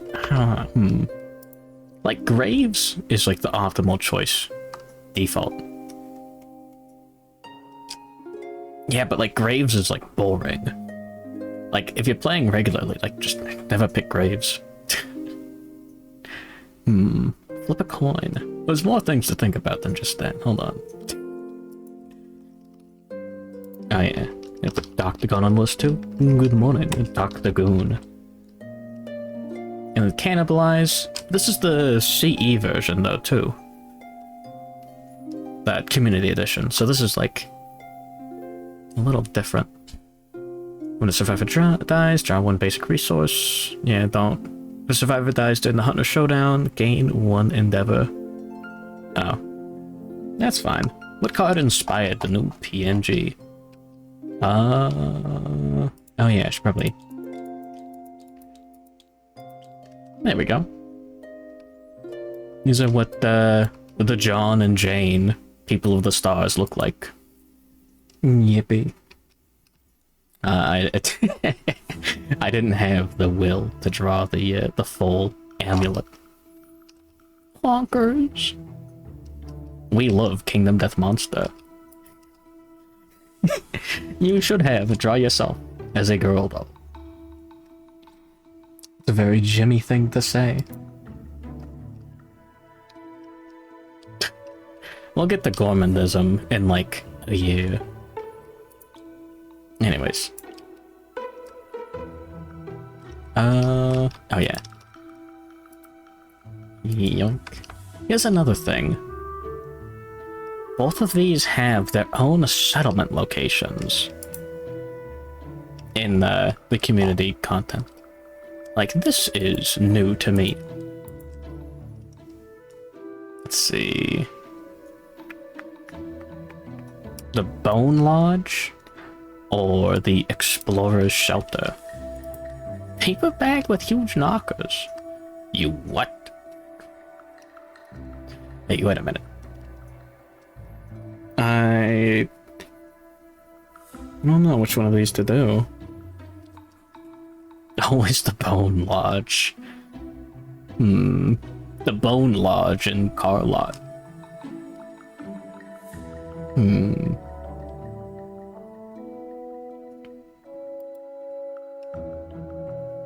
Let me just take a look at the armor. Oh yeah, it doesn't like have any abilities on it. That's fucked. Got a shield. This is a shield though too.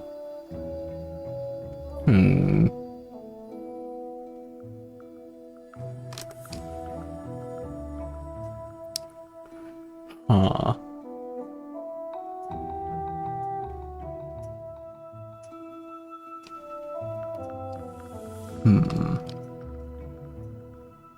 Cannibalize is funny, but yeah, I guess we may as well go with Graves. I want to see what all this stuff is about.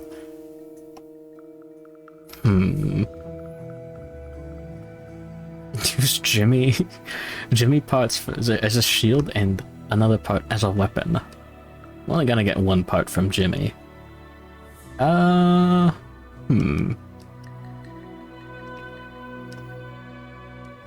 yeah, there's a whip. What is that whip? Oh, it kind of sucks ass. Never mind. Actually, we aren't gonna get a part from Jimmy.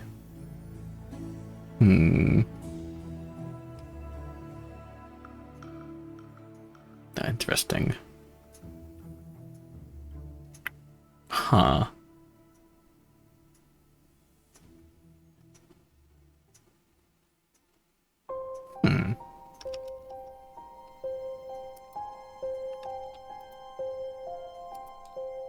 Fucked up how starting gear sucks ass.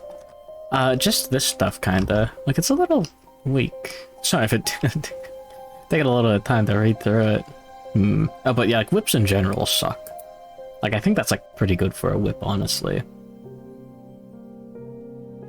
Big bone blade.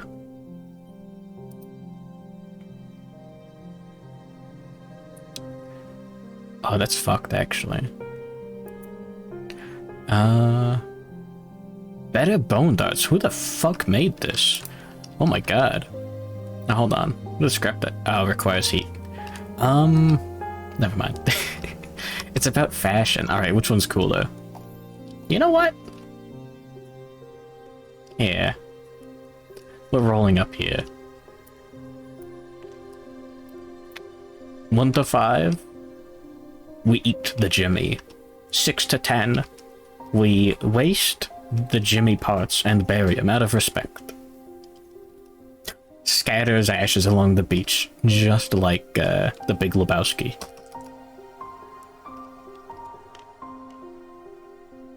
Eat the Jimmy. The settlement decides to harvest the body for resources. The settlement gains the death principle, cannibalize. Find and place the card on the settlement board and note it on the settlement record sheet. As the survivors ravage through the corpse of the fallen, they revel in the knowledge that such hardened skeletal remains can be used for far greater purposes.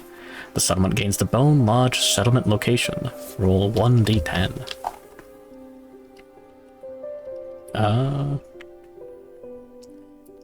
Yeah, like, gameplay-wise, these aren't that different.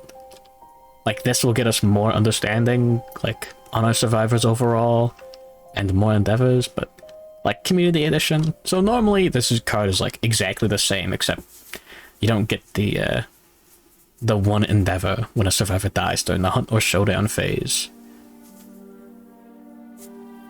So, it's like, yeah, whatever. Who cares? We'll just put this back in the deck there. So let me grab this. Yoink. And then I'll keep this there. And we'll do this.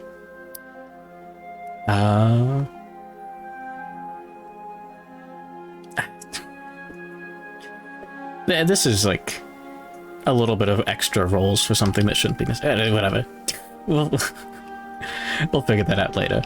Anyways, we get the Bone Lodge settlement location, and we roll 1d10. Oh. The settlement ritualistically divides the corpse with sharp stones and grimly consumes the dead flesh.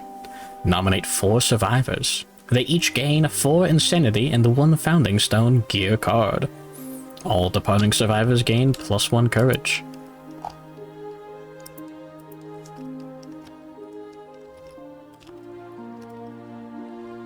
There we go. Go ahead and write that down real quick. Me thanking fuck that Powell is no longer being streamed by the time this is drawn. I wonder if it'll be like DMCA'd by then. Yeah. Let's record what lantern year these survivors were born in.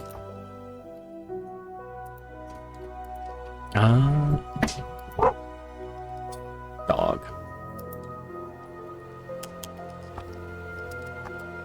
No, that capital 0.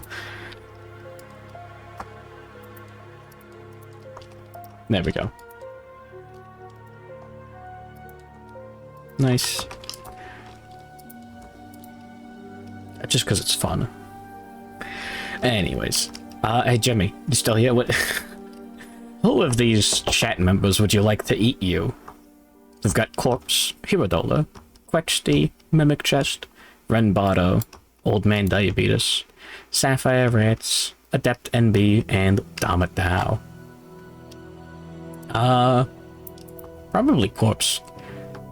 Stack some more stats on her. What is it? +1. +3 insanity. That's fine. Don't enable them. That tracks. 1, 2, 3.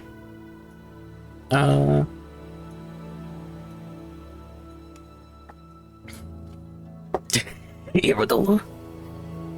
Hey, wait a minute.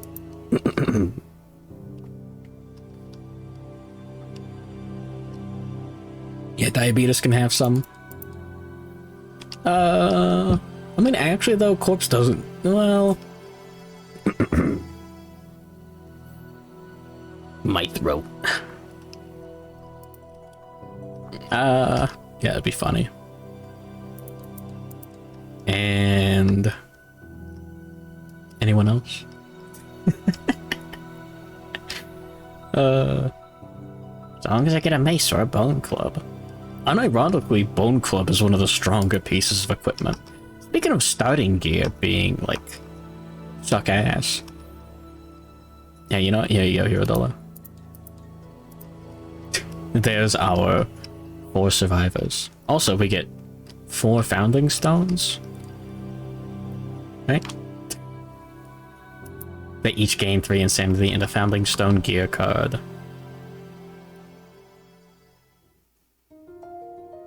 I'm pretty sure. Anyways. 1, 2, 3, 4. Very cool. Bone Lodge. Yoink. Yoink. Well, I mean, we'll put it right there. That's fine.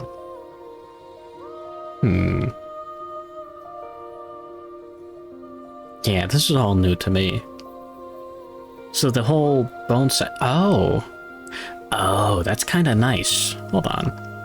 Is the Acanthus set? No, the Acanthus set is 5 pieces.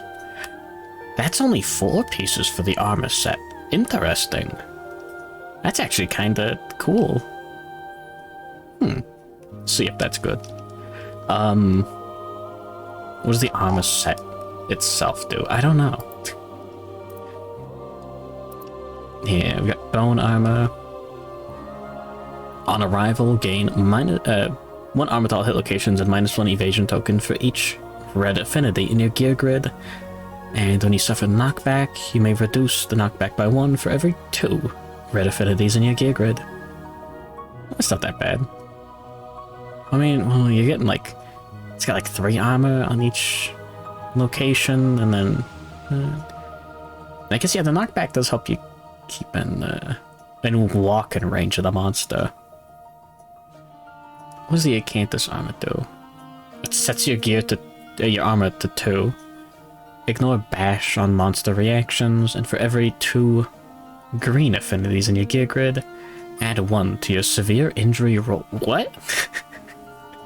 What the fuck? Yeah, could you...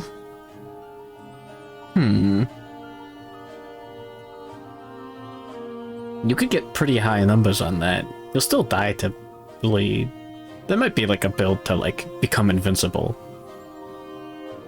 Now you need 4 green affinities to not hit the insta death, and even then you can still instantly die to a head severe injury. So if you hit 8, then you can't just straight up die. There's plenty of monsters that can just get you with like a minus whatever on severe injury results.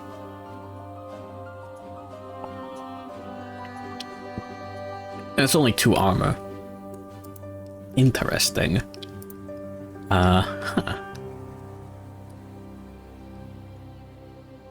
If you hit 8, then you can't get the bleeding token one. Like, that's... If you're taking multiple severe injuries, that's bad. You want to hit, like, 10 plus and just get knocked down instead of, like, dying. Oh, yeah. 10 plus on head is, like, you spit out a tooth. Yeah, we just did the Prologue White Lion. We're currently setting up the new campaign.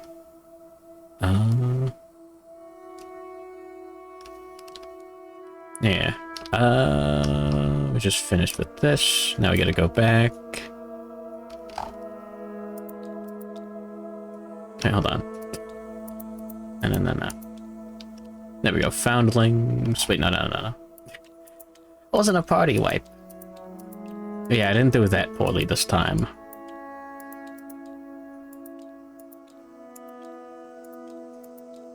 There we go. Alright. Well, that was our milestone. Cool. We got a milestone for the first birth and for reaching 15 population. If we were lucky and we had no survivors die and we rolled high on the first story, then we'd be at 14 population, and then we could, like, intimacy if we got, like, a love juice and then immediately develop society. That'd be cool. But that we didn't.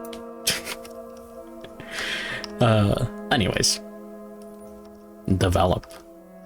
During this step, the survivors spend their endeavors wherever that like endeavor symbol is indicated to build, innovate, craft gear, and join activities. So this is your building stuff phase. This is your monster hunter walk to the smith and like make your new armor set. When endeavor is spent, reduce the total number of endeavors by 1. Yeah, it's very cool. If you can, spend 3 endeavors to build the bonesmith, organ grinder, and skinnery settlement locations. If there were fewer than 3 endeavors to start, choose which locations to build. Get these large location cards from the box and place them below the settlement board, where indicated. If the settlement has a remaining endeavor, the players may choose how to spend it. You can build an organ grindery. Survivor may participate in augury by spending 1 endeavor and following the rules.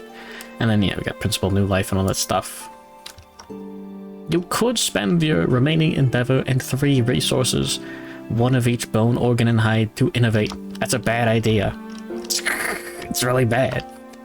We have this many resources. If we had that many, we'd build even less stuff. And our next fight is actually like one of the tougher ones because of how few resources we have right now. All beans. But yeah, no, 1 survivor death on the prologue is, like, ideal. Anyways, we're gonna use this love juice.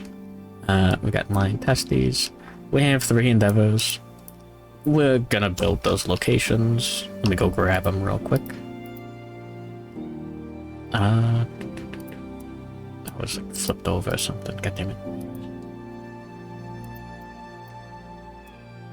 Organ grinder, bonesmith, and skinnery.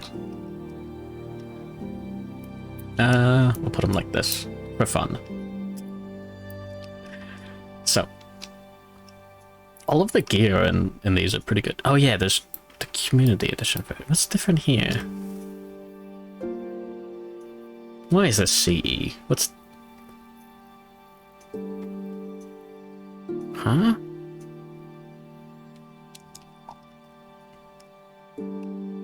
Hold on. Now I gotta know.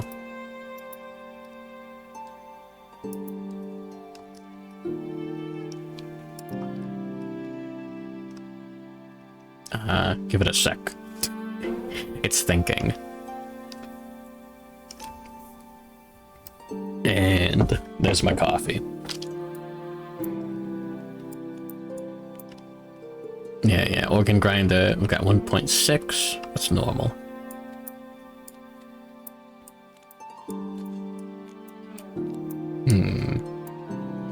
There's the bonesmith. That's different. Oh, they changed the price of the bone axe. Interesting. So yeah, bone axe is 1 bone and 1 organ normally. Doing the 2 bone, I guess, is fair. Normally people don't craft the bone axe because they want to use their organs at the organ grinder for monster grease. And what's different at the skinnery? Oh, the whip required ammonia beforehand. I forgot about that. Because, like, why'd you make the whip? It sucks. There we go. Okay. Anything else changed? Bone club still 3 bone. Will still require ammonia and leather. Okay. Interesting. Anyways, we're using our hide to build raw hide sets. We're using our bones to build weapons, and we're using our organs to build stuff. Alright. Let's go ahead and make a new survivor real quick. Any suggestions for who should get shipped? So far... well, Corpse and Quexty, we don't want them to die. Let's just go with the rightmost survivors at the moment. We'll start worrying about the family tree later. So, during the settlement phase, you may archive this to perform the intimacy story event. The nominated survivors must be able to consume. Yoink. Eugenics. God bless. Yeah, let me bump up the size on these. The family wreath. Something about pruning the branches on the family tree. Sounds a little... Anyways. Yeah, last campaign we had a little bit of a problem with that. Because, we went down to 3 survivors at one point. And, you know, to, like, make more, yeah. The gene puddle.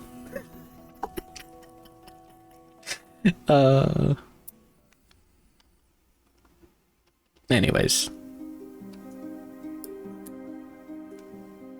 Oh yeah, is there a slightly different New Life Principle page for the People of the Stars? I forget. We got the intimacy page there. Tyrant, Death of the Dragon King, the Tome. That's all pretty normal, yeah. This is a story event on the timeline.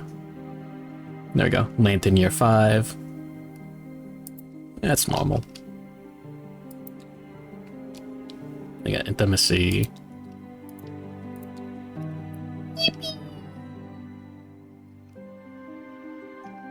Oh, that's the little watcher symbol. Okay. That makes sense. Thanks for showing the toga woman again. Here's the woman. Anyways. Who is it again? Adept NB and Dama Dao are getting shipped together right now. Rev up your keyboard and start writing that fan fiction. Yeah.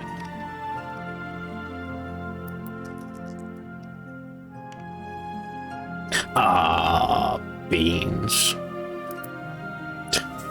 The child perishes in childbirth, and the female survivor is forever changed. She suffers the destroyed genitals, severe waist injury, and gains a scar. It fell on its head. War beans. Watch this. Is Scar listed in the abilities here? I wonder. No.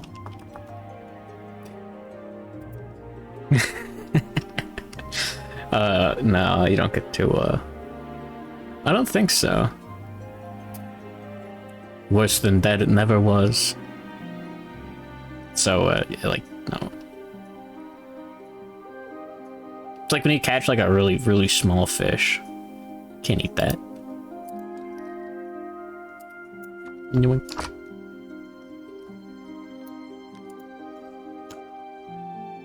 Yeah, we can just do that. It's great. Anyways, yeah, Scar is one of the things for constellations. We got this little bingo board here. I didn't explain this at all. If you get a row or a column, you get that constellation. And you get, like, fucked up abilities. Like, really cool stuff.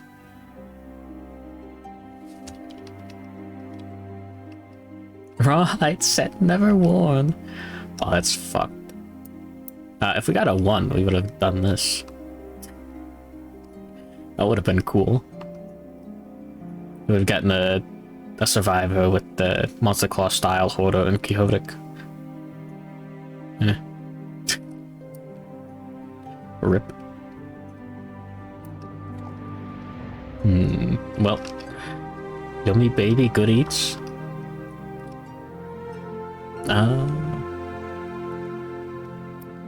Bones. Organs. Hide. Yummy baby never eaten. Oh my god. What a tragedy.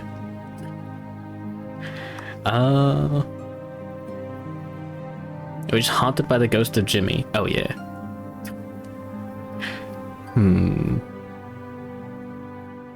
What do we want to build? Thanks for posting the link. I guess we have the option of building, like, bone spears. Yeah, I'm not familiar with these. Bone spear. Let's go to accuracy, 2 strength, a little low. We'll build a spear next settlement phase. A large bone blade.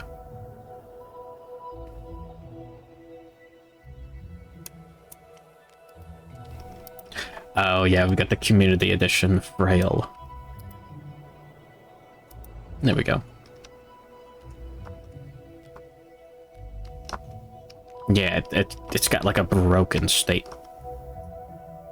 Oh, frail, cumbersome, but also deadly. We gotta spend our movement and our activation in order to attack with it. So we can't, like, move and then attack. We gotta, like, stand in one spot and use it. Frail means super dense locations will break it. Interesting. I guess we'll build one of those later. A baby should be more calories for the calories and time it took to make the thing. Go for it. Bondelier takes 2 pairs of pants. Attacking with a thrown weapon, you may reroll any misses once. Interesting. We got a bone scythe. We don't have any scrap. Reach and deadly is pretty alright. Deadly is +1 luck. Bone dust. Inhale it. Just take brain damage. Gain 1 speed token or 2 speed tokens. Interesting. Scrap knuckles. Again, no scrap. Scrap it, acanthus. It's a guitar. It's worse than beast knuckle, sorry, lion beast guitar. It's got the blue affinity. But, like, LBK already has it? I don't know why this exists, to be honest. I guess someday you're gonna want that blue affinity on it. Whatever. Skull Club. On a perfect hit, the monster is shaken. Gains -1 accuracy until the start of the next monster turn. Interesting. And then Bone Hatchet. It's got paired. And +2 luck against hit locations with persistent injuries. That's pretty good. Later down the line, when you get Axe Mastery, you'll automatically crit locations with persistent injuries. Still, that's interesting. And it only has 1 speed, so paired is actually pretty useful. Paired is if you have 2 in your gear grid, you get to add the speed of one of them to the other. It's much more complex than it needs to be, and it's actually like really bad most of the time.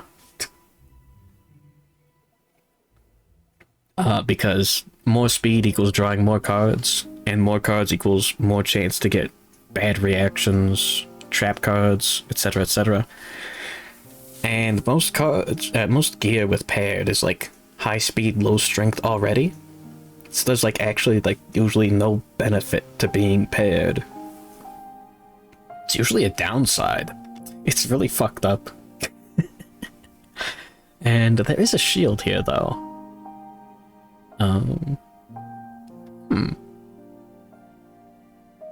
It doesn't block, it just adds to the arms. We can start training shield proficiency once we build that. Interesting. Anyways, as far as clubs go, here it is. We got the Bone Club. It's, yeah, 2 speed, hits on 6 or higher. What did they I thought it was 5 or higher. And, 5 strength. 5 strength's really good. What's CE about that? Did they change the direction of the, oh, weird. Oh, because it's frail, because there's, yeah, the broken version of everything. Huh. Weird. On Good Morning Sun 312772. There we go. Headed to the list. Sorry, I'm taking a little bit of time to analyze all these changes. This is a first for me. Is the whip better? Oh, I don't think it had reach 2 before. That's nice. Yeah, see what I mean? This only has 1 strength. The ability, gaining the priority target token, like, at will. I mean, you wound with it, but... like, that's really good. Being able to wound with it, though, is, like, really tough. So it's fucked. Any changes here on the organ grinder? No. No. Monster grease is still 1.6. Everything else is the same. Cool. We can build 2 pairs of monster grease if we want. I mean, it's 2 things of monster grease. As far as hide goes. Yeah. Alright. So we're gonna use 2 2 pieces of hide to build the rawhide headband and the rawhide vest. I don't know exactly who's gonna wear it. Yoink, yoink. Yeah. And let's see. We're gonna want... Ah, that kind of sucks. Don't have any good way to get a left blue affinity or anything. John Rawhide Headband is going to want to spend his turns using Rawhide Headband. We'll go with Bone Blade on this guy. Wonk. Sure. We'll upgrade that later. And I think I want to build a Bone Darts. We could build something with darts, right? No, I got scrap darts. Interesting. The gear here, using other pieces of gear, is interesting. I like that. We have magic spells? No, not yet.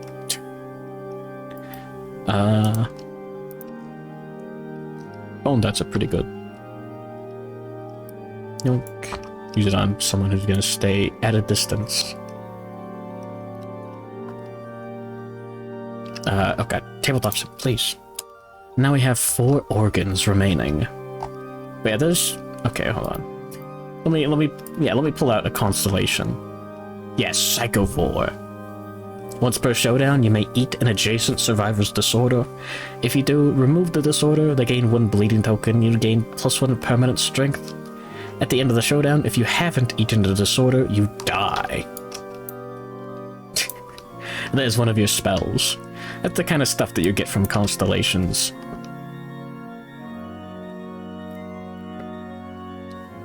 Pretty neat.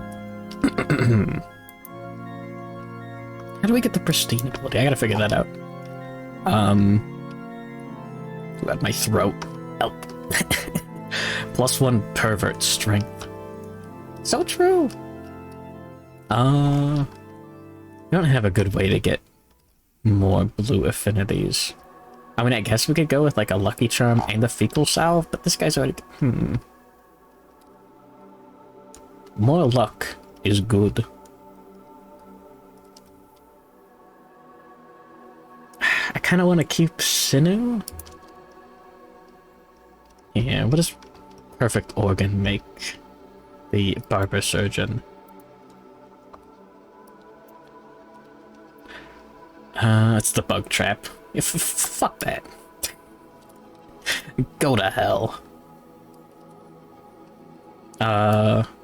Golden Whiskers. I don't want the harp. Wait, hold on. Did they change the harp? Get the Giga Catarium. Oh, the Community Edition card. Oh, no, it was just not loading. Oh, yeah. Yeah. Remember this piece of shit? This card's not a piece of shit anymore. This thing used to be garbage. The Lion Headdress cost a Shimmering Mane to make, and it used to just be +1 armor, and it was an accessory, and it did jack shit. Like, literally nothing for you. Like, it was just like a waste of space and of resources. And now, on arrival, gain +1 strength token. Outfit means you can use it to complete an armor set. So we have like, oh, Rawhide for Bone. Interesting. So we can replace the Rawhide helmet with it. Or, I guess like the Bone helmet in that other set too. Interesting.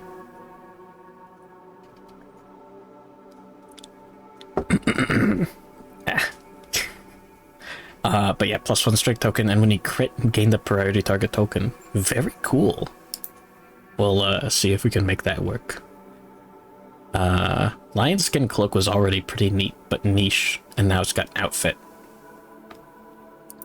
Anyways. No, that's the Whisker Harp. It's unchanged. Noisy gear is interesting. Oh wait, hold on. No, yeah, we're doing tracks of death. We'll build one later. You know what? Fuck it. Fuck it all. 2 monster grease. Yeah. Greased up. And someone else gets to be greasy. Sure, one of our melee survivors. I guess we can throw a founding stone on everyone, too. You know what? We could actually do Lantern Year 1. We have 4 founding stones. What's the worst that could happen?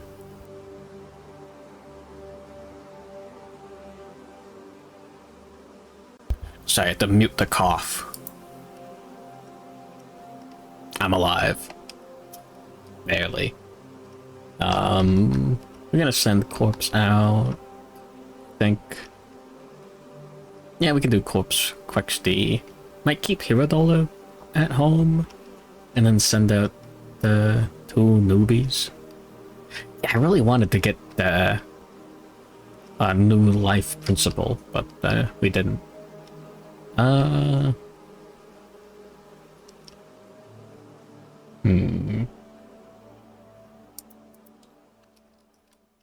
yeah. Adept NB has a scar. Let's send them out. That could be funny. What else do we need? We can get that later. Oracle's Eye. That's like... I don't know if there's any way to get that without being born with it. Got Noble, Surname, we can get that at some point. Weapon Mastery, and +1 Accuracy. Okay.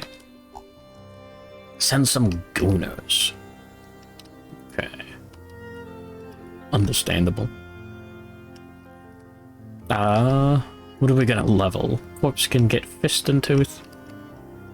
And Quexty, I guess he'll start working Sword, actually. Weird. How do the constellations work? It's a bingo board. You get 4 in a row, or 4 in a column, and you get that ability.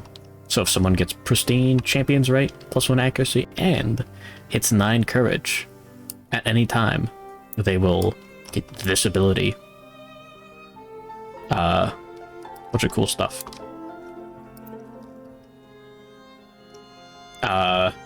Like really fucked up good abilities. Yeah, we'll start working too. The others collect dust. Throw in, yeah, Mimic Chest and Renbado. Those guys are free. Oh wait, no, sure, we'll do Mimic Chest because you left the most. That's free. And, Adept NB. We'll drop the others in later. Yoink. Yoink. And we'll learn about Tracks of Death. Anything else here that I need to worry about?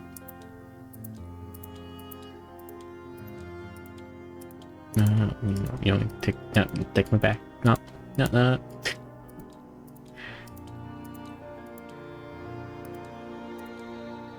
There we go. No. No, there isn't. Yeah, no special showdown. Prepare the fighting survivors. Record and archive resources. So, if we had any leftover resources, we would just leave them here on Tabletop Sim. Maybe like scoot them over to the right. In pen and paper, what you do is you have to write them down on your settlement sheet, and then you gotta like put the cards back in the box. So like this stuff, you never have more than the like physical amount of cards, like liquid, like, you know? God, I don't know how to explain it. You can have like 15 skulls recorded at the same time. You know, like if you gain one each year, or if like something tells you to gain a skull and just record it immediately in your resource. But you can only have one drawn at a time. That comes up sometimes. Anyways. Random hunt event. Wahoo. Get the shit out of here. So, yeah, this is who we're taking. We don't have any bonuses to departing survivors. We just got language there. When the survivors hunt a quarry they have defeated at least once, place bookmark on the Showdown setup. I guess. I guess we have to do that when we get there. Anyways. Oh, yeah, this is a CCG thing. Bloodied Victors. If you want, you could just skip the prologue and then just roll on this to, like, generate some dead survivors and, severe injuries and stuff. If you're lame. If you don't want to fight Mr. Lion again for the 15th time. Anyways, we're going to hunt a level 1 white lion, our only option. I didn't pull up the... Oh, damn it. Yoink. So. Thankfully Tabletop Sim sets all this fun stuff up for us. But, yeah. I guess every time we're instructed to... Yeah. Oh god, where are they hiding the rules for this shit? Yeah, Tracks of Death Archive, search. There's a rulebook for it, right? Yeah. Can I, like... Oh, here we go. Nice. So, Tracks of Death. Adds agency to the hunt phase. Oh man. A lot of this community content is a little silly. So, when the survivors leave the starting space of the hunt board, the event really chooses between the following tracks: the beaten path, the monster's trail, or the unknown way. All different synonyms for genitalia. For the duration of the hunt phase, and a player is instructed to roll on the hunt event table, they draw a card from the top of their chosen track instead. There's promos, place normally, yeah.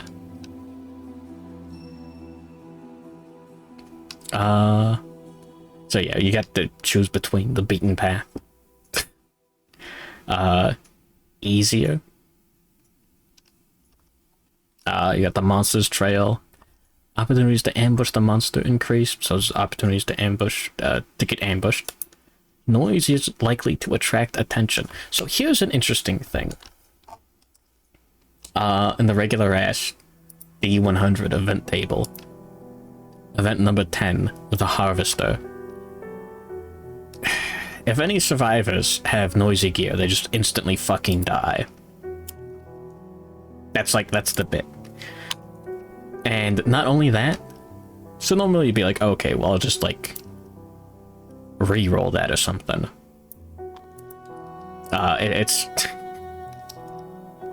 It says very, very explicitly, this event cannot be avoided or re-rolled in any way, shape, or form. And we're going for the beaten path. Let me double check.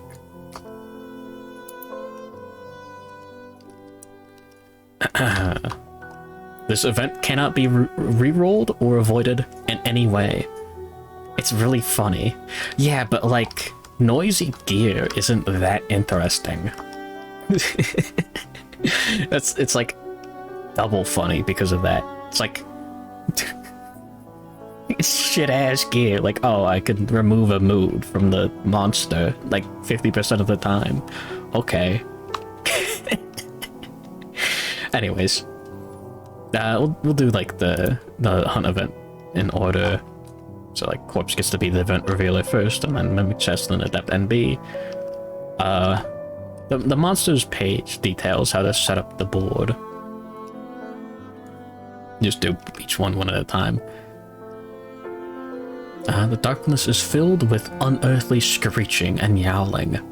Huddled together, the survivors close their eyes but cannot sleep.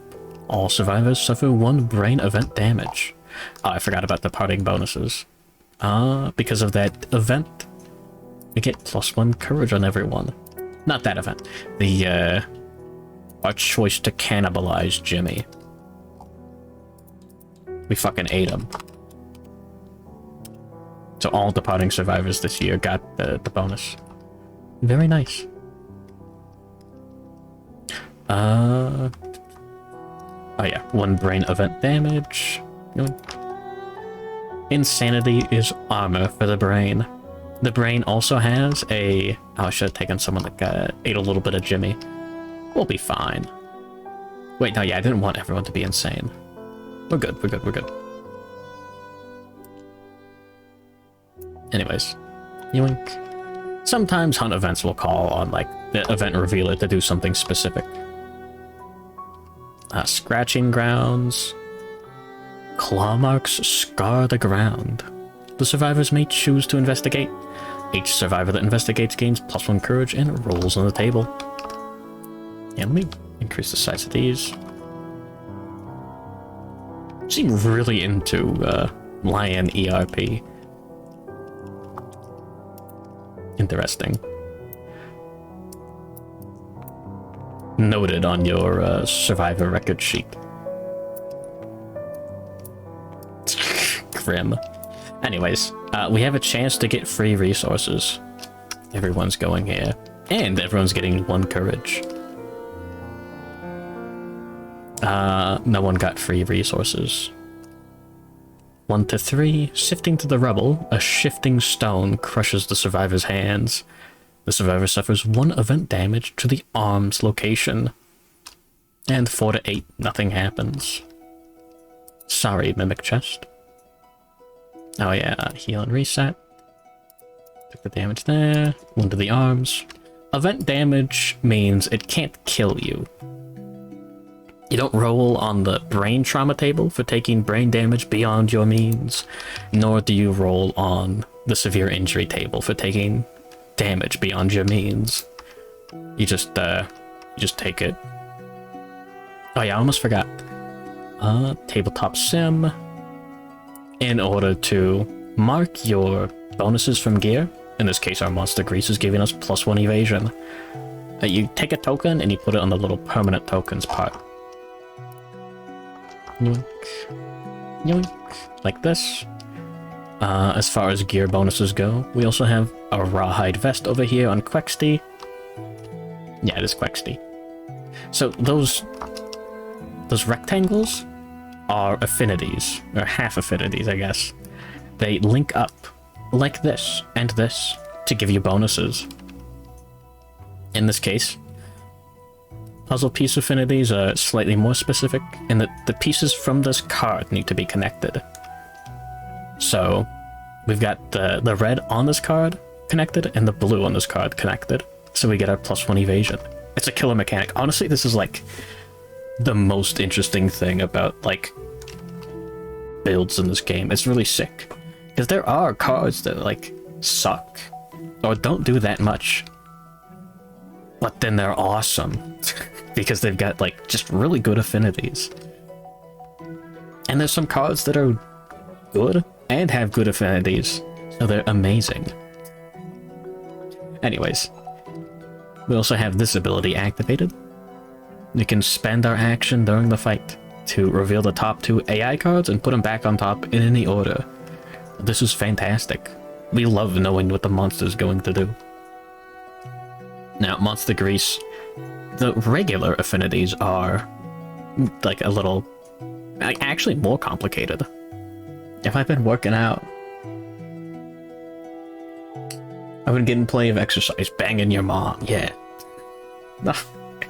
If you have 3 completed green affinities anywhere in your gear grid, you'll get this bonus. These don't compete, if that makes sense. Join in next time. Hell yeah.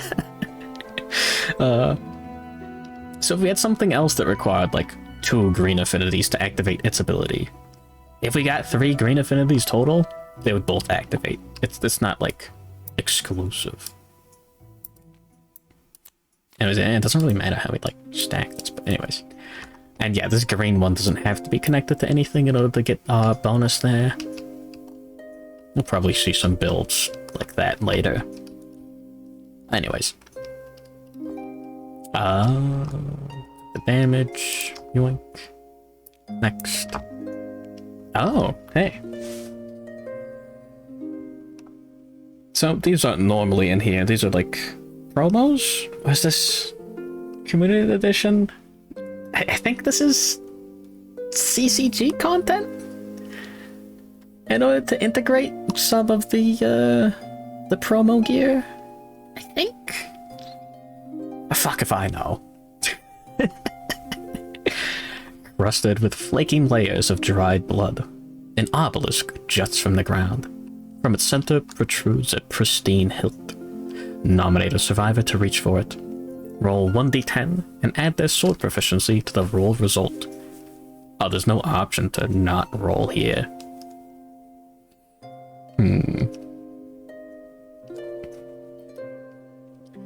Huh. Who gets it? As far as survivors go, I guess Mimic Chest is our most primed to die. You know, like no one else, everyone else has something going for them. Like Scar, Champion's Right, Corpse has +1 strength.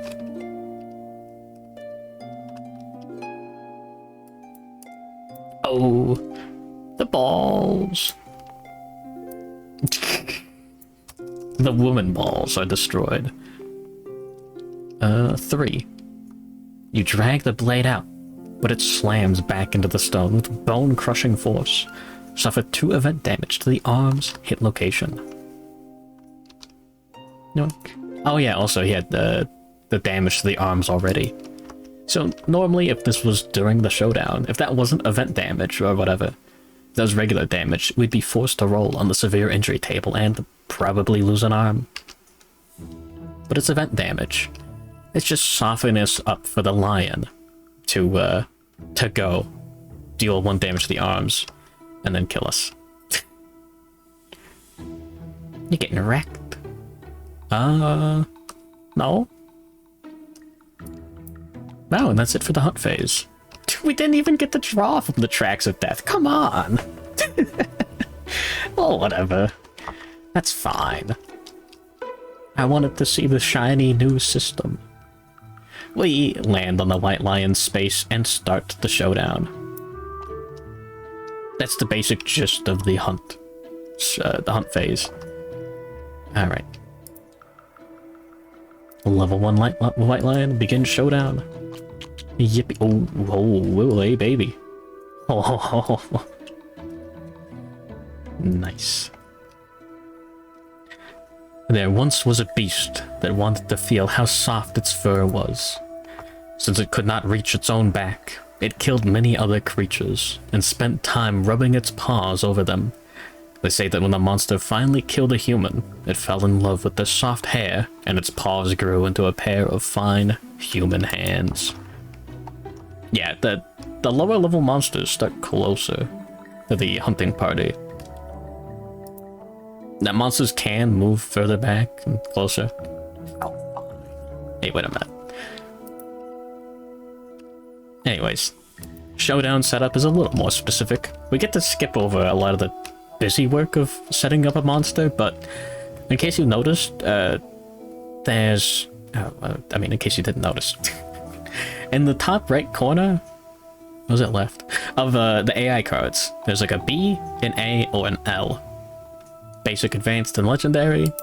And that's like the category of the AI cards. So you just shuffle like all the basic together, grab 7 of them at random, 3 random advanced, and no legendaries, and then you shuffle those 10 together and make your level 1 White Lion deck. So, yeah. The advanced cards are more difficult, and the legendary cards are fucked up. So, higher level White Lions will have not only more cards in their deck, so more HP, but also more fucked up cards. Anyways, terrain is not covered in the prologue. It's just, it tells you how it's set up. It's easy. In this case, tall grass set up normally, whatever. We'll put them where they automatically got put, it's fine. And then 2 random terrain cards set up normally. And then we put the white line in the center, and then the survivors in the blue zone. Except we drew Dead Monster. If Dead Monster is drawn during Showdown setup, survivors may start the Showdown anywhere on the Showdown board, and survivors may go first. Get fucked. Dare I say.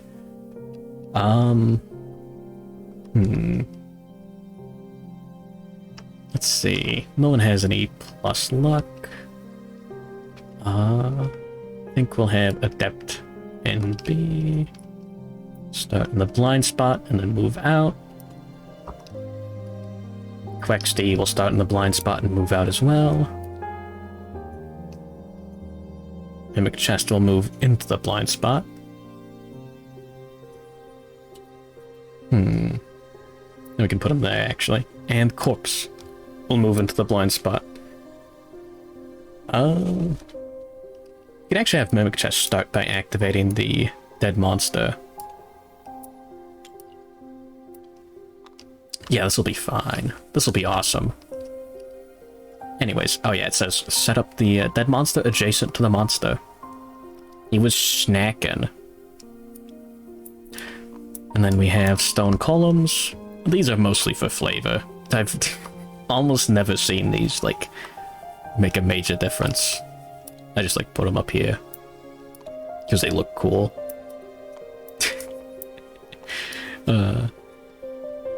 I mean, there are scenarios where they are useful.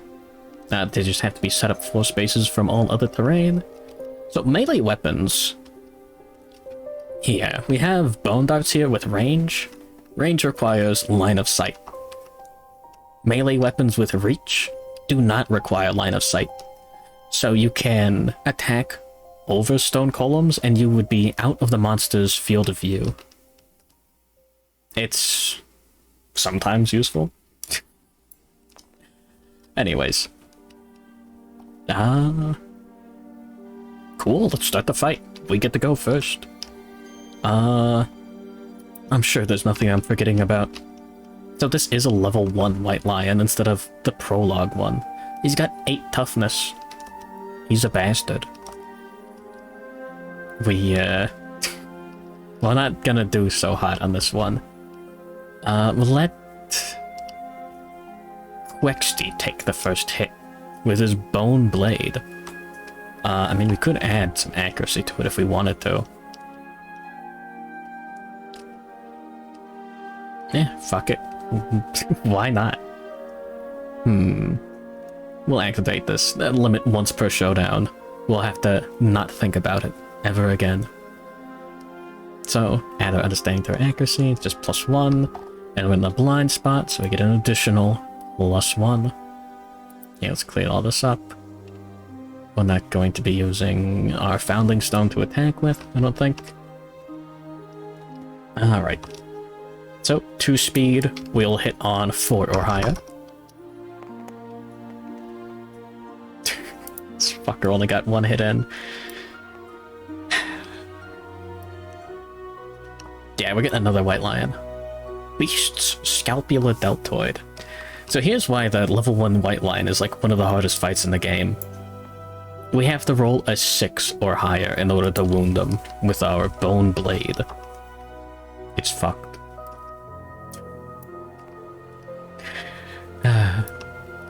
Anyways, the reaction's only on a failure. Quexty failed. 1, 2, 3, 4, 5, 6. Very cool.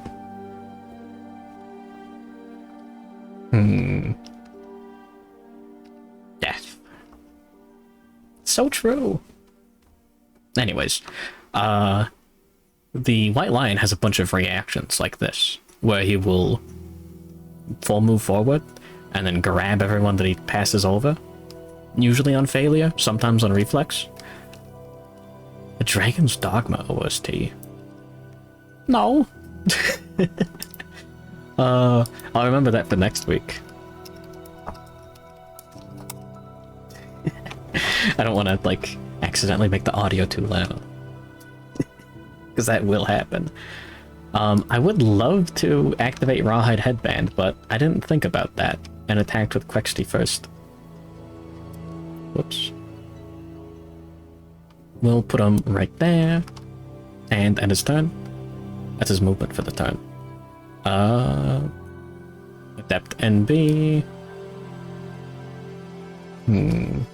Monster Grease. We'll put him right here.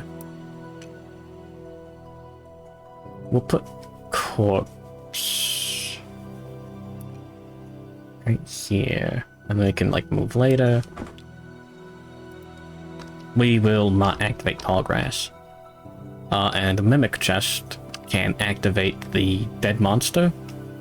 Actually, you know what? Adept NB during his turn will activate Tall Grass. If you're standing on a space occupied by Tall Grass, you disappear into it. If you have the priority target token, remove it, and you are not a threat until you attack or move out of a space occupied by Tall Grass.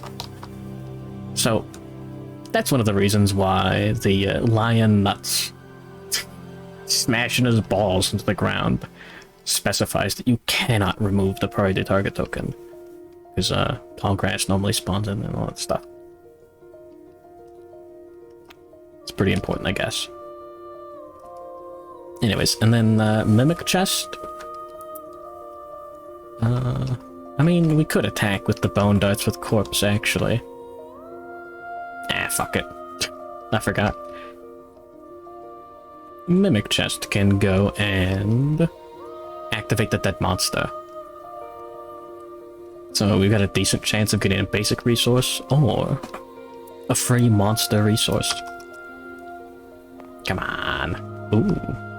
Yep, gain 1 random resource from a monster resource deck of your choice. Archive this terrain.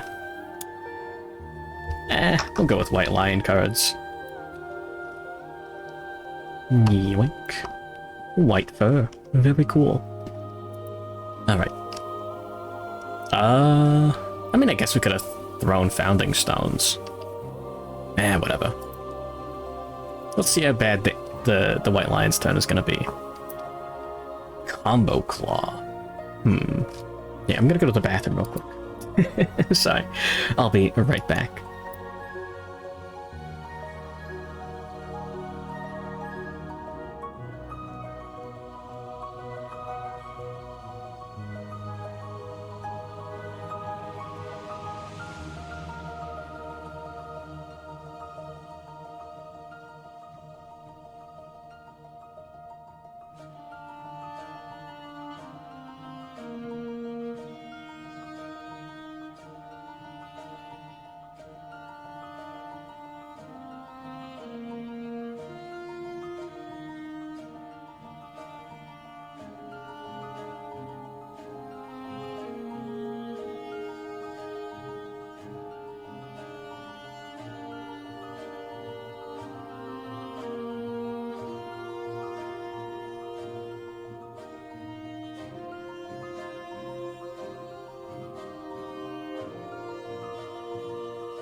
Be safe. Sorry, I already fell in.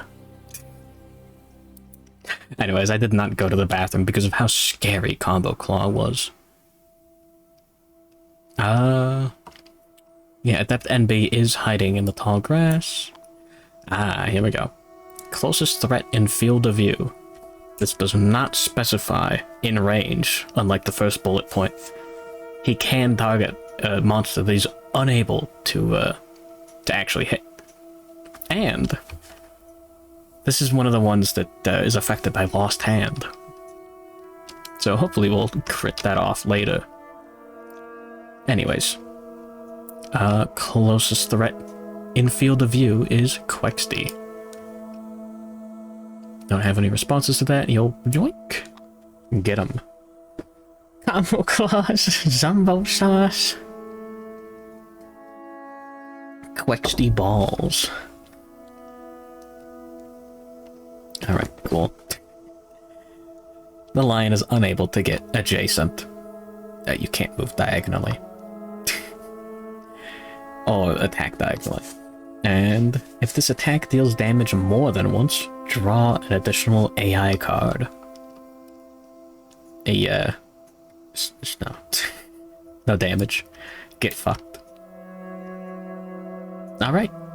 Survivor's turn. What a loser. Who's gonna go in?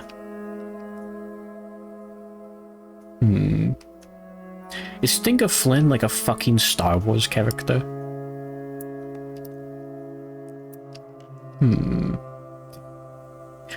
I kind of want to send Quexty in, but...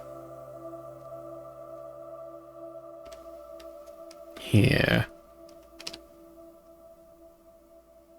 Yeah, let's send Quexty in. Alright, don't miss this time, bro. Bone Blade, 5 or higher, due to a blind spot. 2 hits.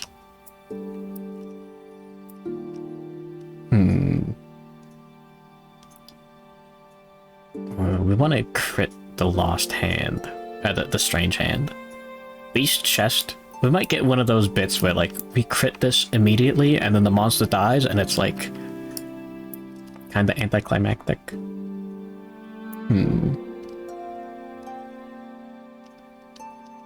I don't want to have to tank a basic action with Quexty, even if he's got 2 evasion. Oh, sorry, I forgot to do that. Because he got the Rawhide Vest and the Monster Grease. A win is a win. Yeah, but we miss out on some other resources too. Anyways, good luck. It's 50-50. How bad could it be? Wow, he actually wounded. Yeah, 8 toughness, 6 plus 2 from the Bone Blade. Ooh. Top card of the AI deck. Yoink. So, no failure reaction. Nothing stopping us from hitting the next location. Strange Hand. Just roll 10, bro. Instinctively striking back, the White Lion's oddly human hand darts forward. Perform basic action, target the attacker. So, move an attack target. He'll hit on 4 or higher. And yeah, only 1 damage per hit. Not enraged. Not yet. 2 misses. Damn. Good one.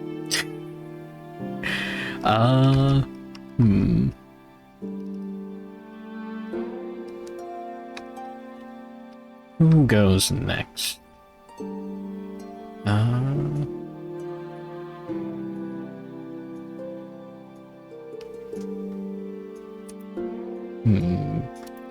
We're not gonna melee with the Founding Stone, like, ever.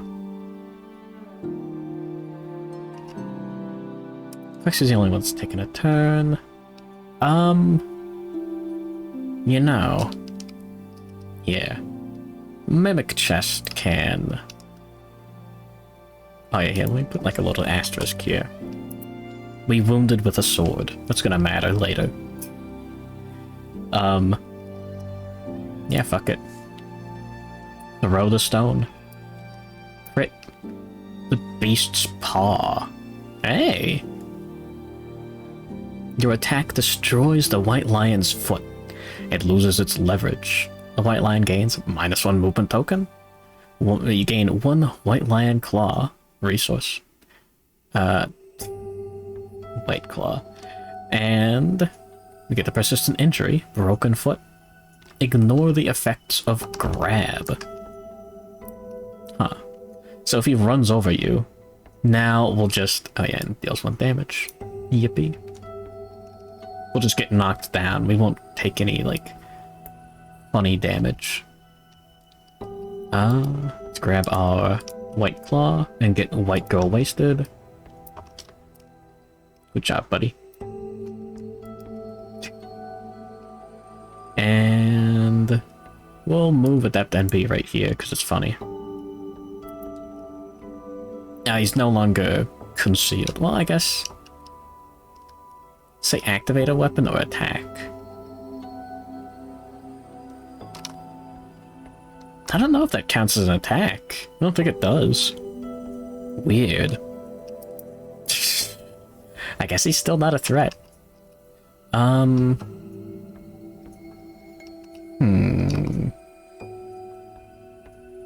Alright, let's have Mimic Chest go for 1 as well, actually. I mean, sorry. That was Mimic Chest. God damn it. Move him there. Adept NB was there. Alright.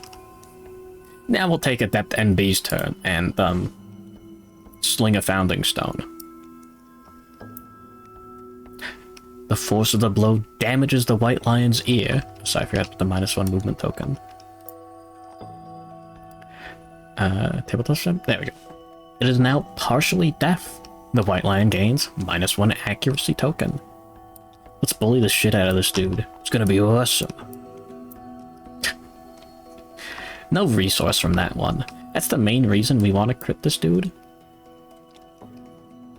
Alright, and then Corpse's turn. I was hoping that we'd get a reaction that knocked them down, so that we'd hit on 3 or higher. Let's just attack with the bone darts from right here. We'll hit on 7 or higher, and since Corpse is beefed up, we missed. But we'll wound on like 4 or higher. It's fucked. Bone darts are actually like really good. Like you look at these and be like, oh, these are fucking like stupid little piddly darts. Like the strongest thing at the bonesmith. Well, actually no. It was the strongest thing for 1 bone. It's not much competition there, but the monster draws Smart Cat. Oh. Fuck. Reveal the top 10 AI cards, 1 at a time. Put the first 2 mood cards revealed into play, then shuffle the deck. Now there could be no enraged in the deck. We got Lick Wounds. That one's annoying. We got Size Up. It's nothing. Bat Around. Brain Damage. Bloodthirsty. Interesting. And only 1. Okay. Huh. Cool. I guess. This comes into play. Draw an AI card. Shuffle the deck. I think that includes the discard.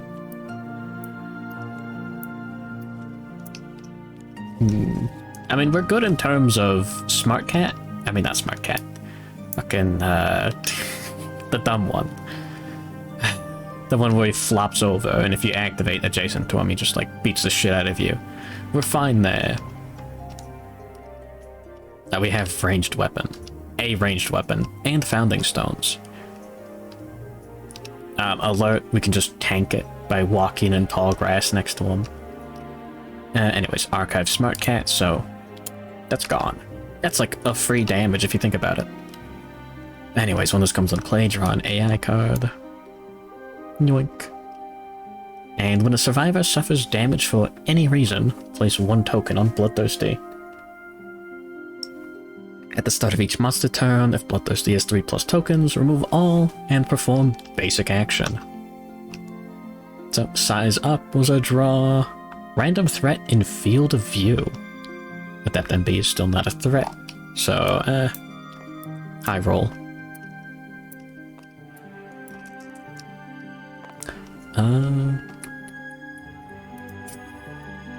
Alright. Anyways, yeah, that's why you want at least 1 or 2 pairs of bone darts. Or 1 or 2 bone darts. Alright, Quexty gets targeted. Oh, Lamau. The monster stares down its prey. Turn to face target and roll 1d10. On a result of 4+, the target suffers 1 brain damage per monster level and is knocked down. Oh my god. 1 brain damage to Quexty. Cool. He does get knocked down though, which is a little annoying. I don't want to spend survival to get him back up. We saw the rest of the AI deck and there's nothing like too bad in there. So yeah, he's fine. There we go. And now it's the survivor's turn. That's nothing. That shit means nothing to me. Brain damage, Sequoia boogers. There you go. There's a Dracula flow bit for today. We'll take Mimic Chest's turn first and punch the monster from behind. Good luck, buddy. No hits.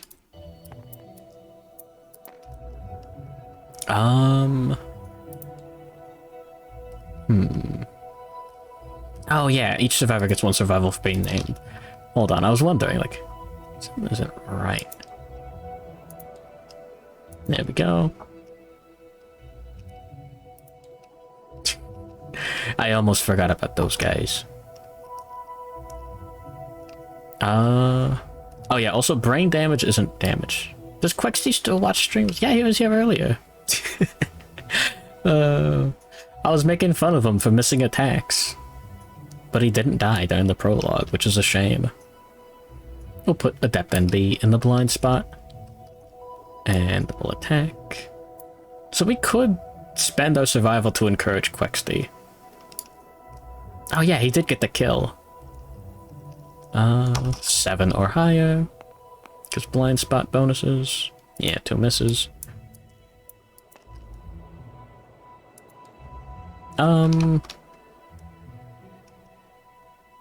Yeah, let's encourage with Adept NB and get Quexty back up. No, not yet. We'll move here and bone darts with corpse first. Yeah, I don't know if the top-down view is better for watching. That was a very lazy roll.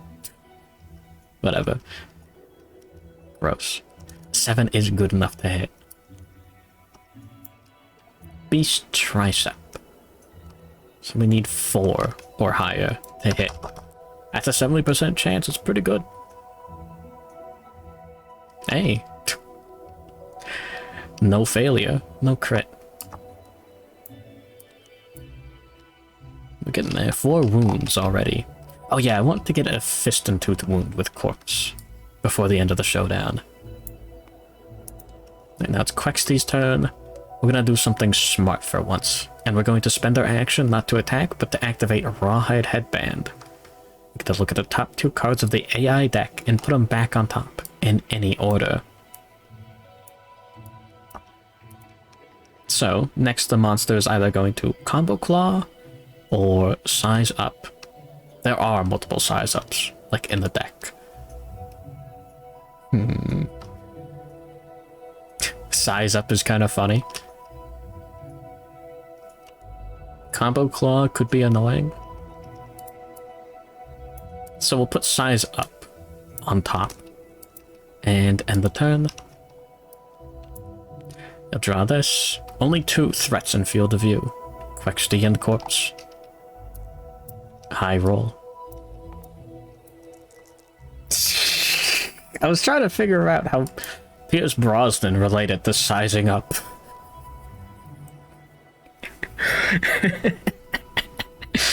Because the size goes up.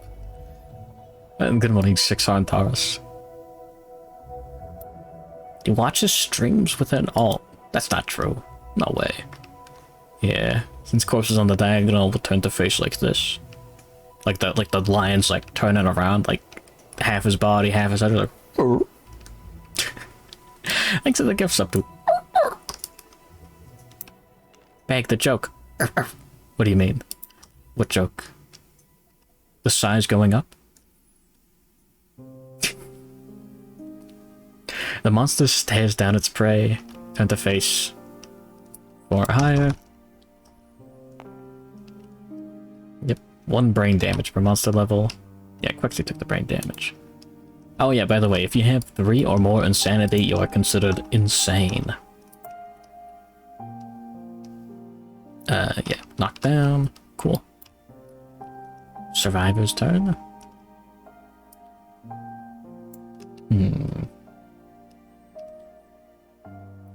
Let's go with our stoneless fellas. I mean, we could throw the stone with Quexty?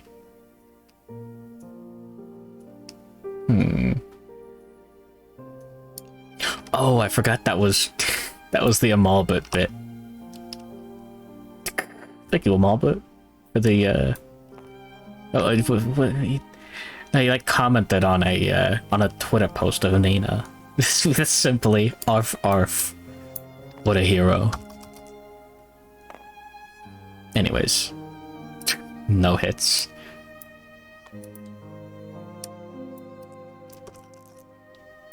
Come on.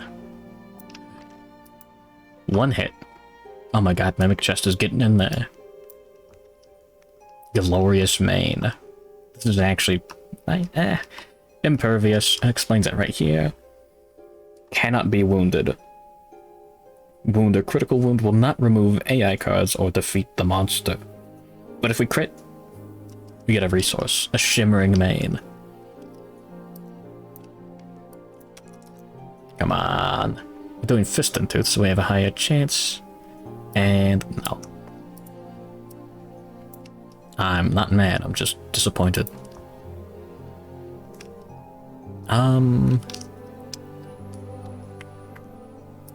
Yeah, fuck it. Alright, Quexty. Stone 'em.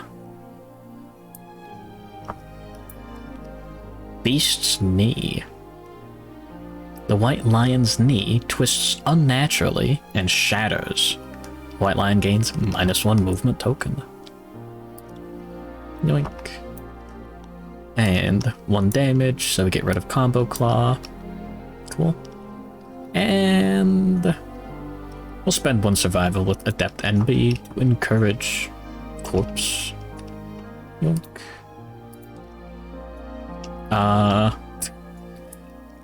We'll just put it right there. Yoink. And Fist and Tooth.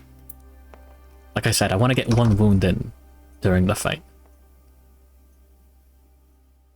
That's only 1 hit. Beast's back. Alright, we're wounding on 7 or higher. Critting on 9 or 10. Oh my god. Hey! White Lion gains -1 accuracy token. Oh, I think I forgot about the accuracy token last time we got hit. No. I don't think we've been hit since...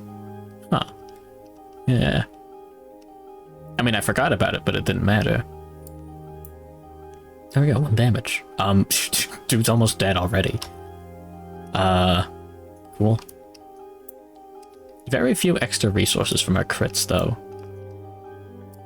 Okay, I'll explain the asterisks once we beat this dude.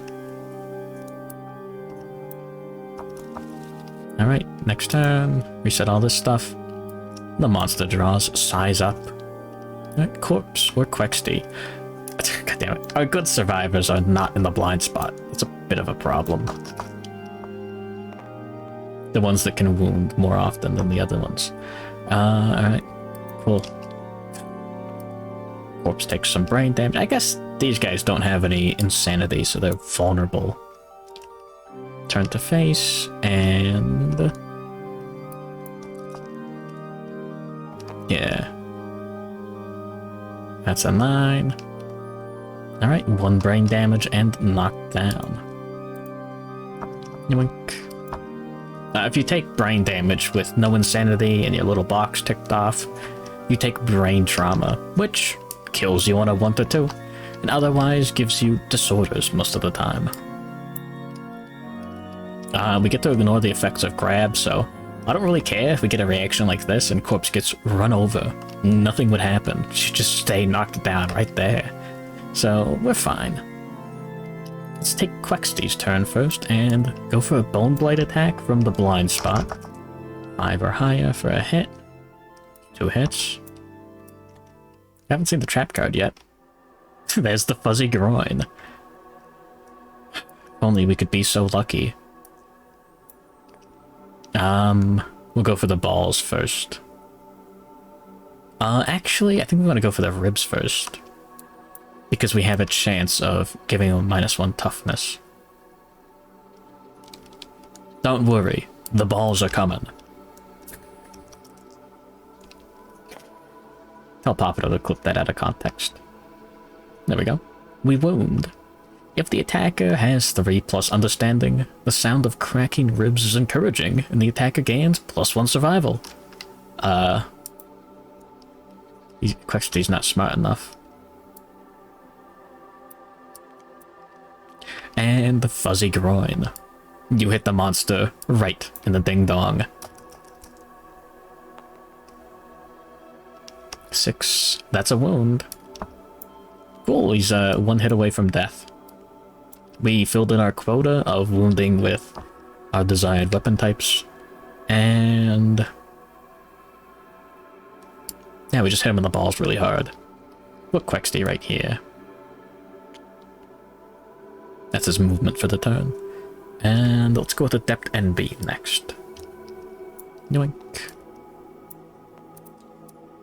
Death by Dingus. Oh, not yet. Snake eyes. Super miss. Alright, Mimic Chest. There we go. Come on. 1 hit. Blind spot +1 accuracy. Very nice. The straining neck. Oh, this one's funny. No, don't grab that. 7 isn't even a wound with Fist and Tooth. Strike at the monster's throat. You just pet him like a dog. Sure. We can spend 1 survival to encourage corpse. Yoink. And then put her right here. And fuck it. Go for Fist and Tooth. 8 or higher. Hey, it's a hit. No trap card. Right in the soft belly. Don't give him a little pat. Rip his organs out. Come on.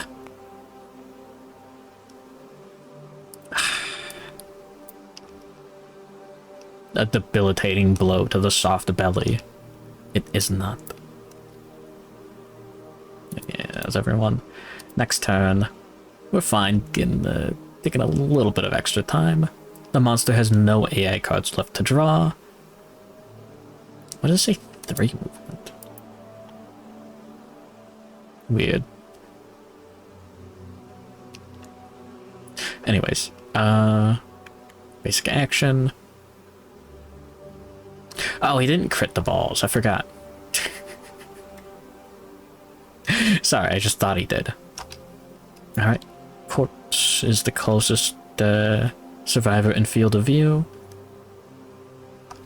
Alright. Turn to face. She'll be fine. He's got -2 accuracy. Yeah, why is that fucked? So yeah, he should be at 4 movement. Weird. Or maybe I accidentally clicked it. Alright, 2 speed. He'll hit on 4 or higher. Does corpse have any? No evasion.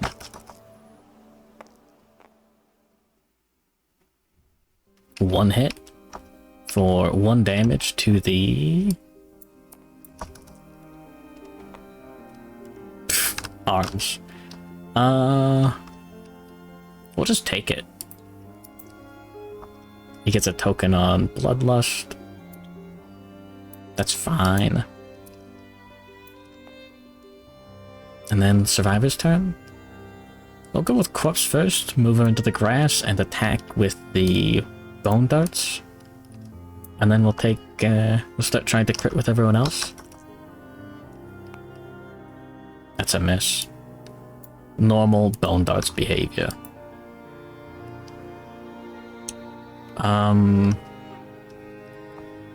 I guess Quexty's more likely to survive a drawing the trap card. We'll go with the Depth NB first. Put him over there. Swing in. Oh, we got a hit for once. Beast's Brow on a wound. If we wound, the monster dies. So we don't have to worry about that. We also don't have to worry about that if we don't wound. Beast's Frown. Alright, Mimic Chest. Come on, buddy. Oh, 1 hit. Beast's Femur. Right on the monster's leg. If we crit, we get a White Lion resource. That's why I'm taking this extra time. Oh my god, he fucked up again. Quexty, smack his balls. We already saw the balls, so it's not gonna land it again, but fuck it. Bone Blade. Just kill him. 6 or higher. He missed. Insignificant fuck. Next turn. White Lion, basic action. Closest field of view in range. Like Quexty. His corpse is 1 space away. And these guys are not in field of view. He's got 4 evasion, -2 accuracy, so 6 or higher. 1 hit to the body. Yeah, we'll take it. Cool. Beast Smile. Alright. Next turn. Come on.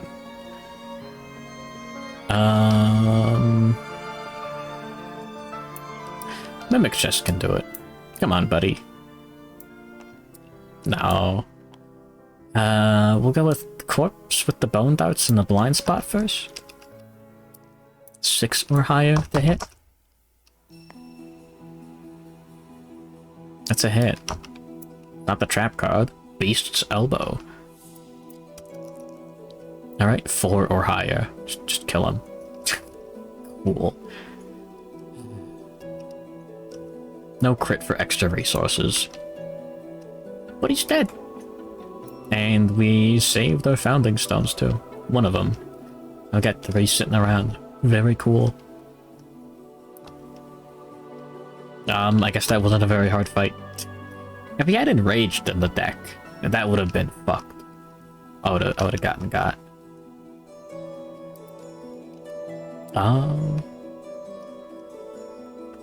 Yeah, 4 basic, 4 White Lion. First, we gotta get our Hunt XP and Weapon Proficiency levels. I'll explain that in a moment. Nope. We have all these bolded boxes on the Hunt XP tracker. Those are milestones. Same with Courage and Weapon Proficiency. When we hit the first milestone, for Age, we go over here to Age in the book, and our Time in the Darkness changes us. Gain the benefits for the Hunt XP milestone you have reached. once per lifetime. Give me this. Yoink. So, first, weapon proficiency. You may now select a weapon type for weapon proficiency. If you wound a monster with the selected weapon type, you are now eligible to gain a proficiency level during the aftermath.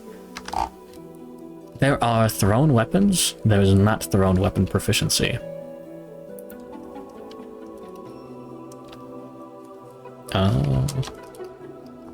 There we go. We're choosing Fist and Tooth with Corpse and Sword with Quexty. Just because we have a Bone Blade.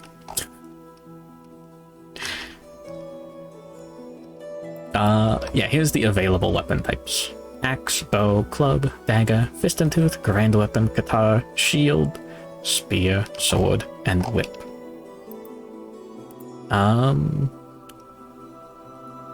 Scythes are just added. Thanks to Dragon King. So that's there. We can choose it. Katanas are not available as a type. You have to get some specific dumb bullshit event, and same with Twilight Sword. Katana's not even the pot. Aw, beans. Don't worry about it. Anyways, we also get a stat bonus or a random fighting art. We'll do Corpse first. 14, random fighting art. It's the most common result. Come on. Mighty Strike. On a perfect hit, gain 2 strength until the end of the attack. There you go. There's a good example of perfect hits. And who else got it? Quexty? Yeah.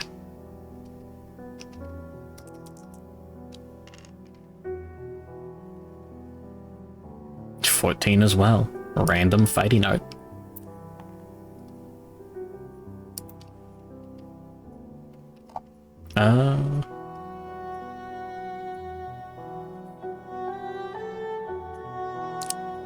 Quexty's the guy that was supposed to skip the next hunt. God damn it.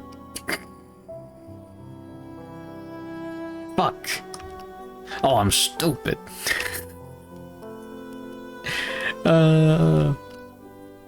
Hey, guess what? Good job, Hiradola.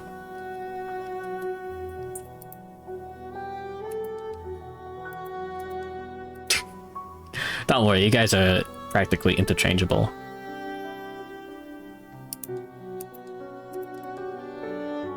There we go.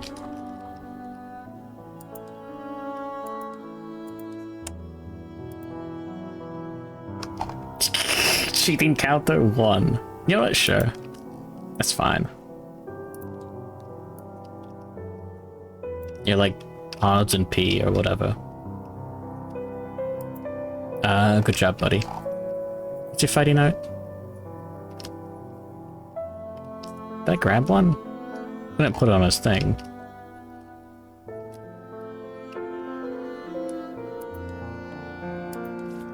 Ah, whatever. Don't grab it. Graceful Retreat. This is from Drifter Knight? When you dash, you gain +1 evasion token until the start of your next act. Interesting. Wow, good job, Hiradola, on that fight. Great work. Congratulations on killing the monster. That was all of you. Oh yeah, 200 XP. And Quexty should be at 1. Yeah, I did that correctly. Nothing else is wrong. Yeah, clear, skip next hunt. And we're good, I think. Anyways, you're only eligible for weapon proficiency if you wounded with it, with that weapon type during the fight. So if we just like, you know, wound with it and then gain the hunt XP before you get the weapon proficiency bit, like this is like technically how it works. It's fucked. So, yeah, cool. I don't think they clarified otherwise yet. I think it got clarified this way. I don't know. Ask John Rules about it. Anyways, the first time the White Lion is defeated, add Catarium to the settlement locations. The group gains the following rewards. 4 basic, 4 White Lion. Yippee. Yeah, that's correct. White Lion resources, we pulled some out of the deck earlier. Make sure it's shuffled. Yoink. Come on. There we go. Hey, Shimmering Mane. I really want to try out that new lion hat. Seems cool. Plop. Anything else? Nah, that's it. Alright. We'll clean up the showdown. What a successful year. Year 2. Oh yeah, let me write down. White Lion, level 1. And... draw a random settlement event. How bad could it possibly be? Dark Seamstress. Yo, we could rock the rawhides, the core set, like, actually. The steady click of the spindle wheel invades the artisan's hazy dream. The dark seamstress sits beside them, waving items born of desire with a knowing smile. The artisan blushes.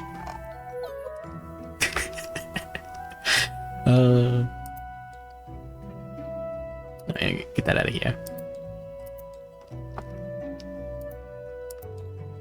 Let's get that teeth bikini. We're actually not going to be able to get it this campaign. I mean, maybe I'm going to have to, like, add in the fucking Sunstalker in order to, like, get Tabletop Sim to not cry if I grab the katana proficiency.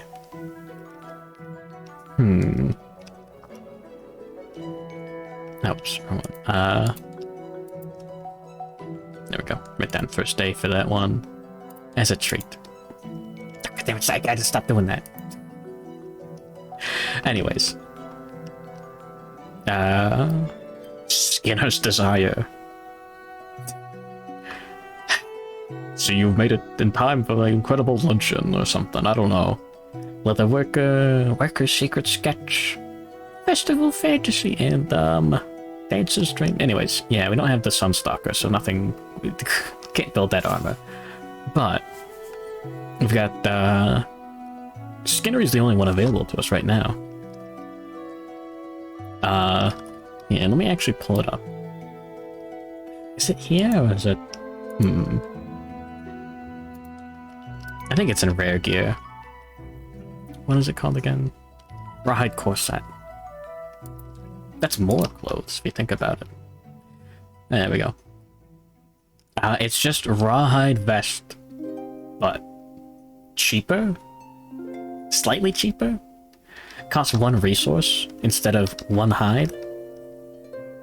And it, yeah, it's got outfits so it can complete the set.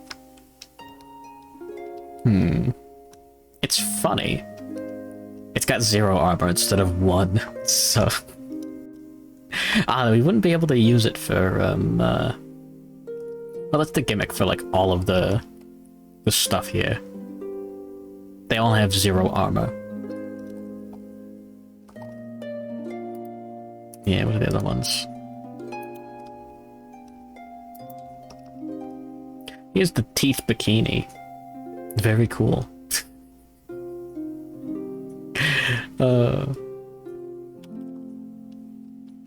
What else?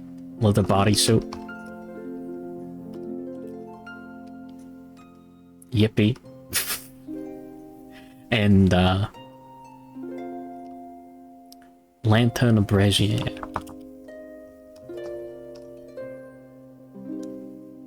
There it is. Yeah, they're all just their respective body pieces. It's 0 armor. It's interesting. We can handle... Oh, yeah. Got 1, 2, 3, 4 returning survivors. The devs didn't think of the gear stats and just ran it through an AI to assign stats with a parameter at random. I mean, most of this game was before the AI bit. But yeah. Oh, you're looking at like the zeros on the armor there?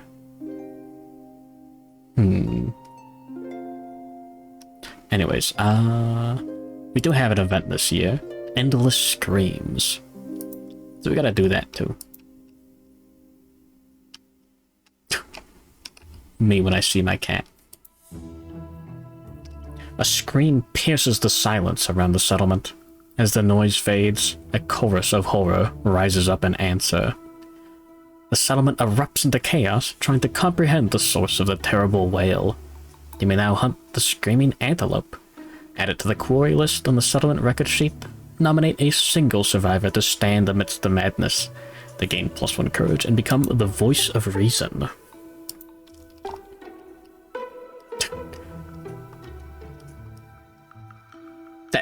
It's a bikini. It's not armor. That's the joke. there's the bit there. Anyways, yeah.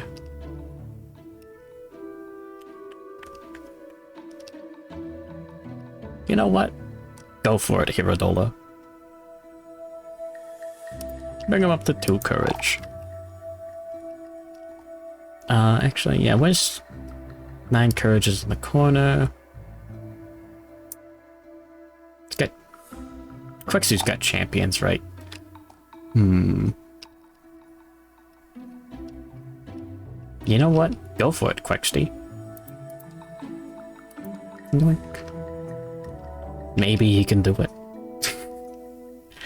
Good luck, buddy. So, voice of reason, roll 1d10.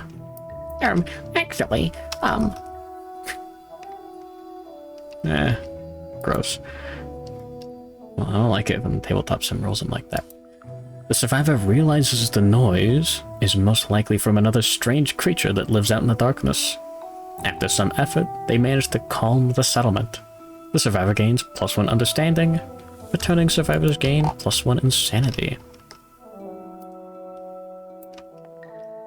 Yeah, monster grease is flammable, so the Sunstalker will burn it. It does happen. Returning survivors, 1 insanity. Yoink. Yoink. Yoink. And yoink. Insanity is good.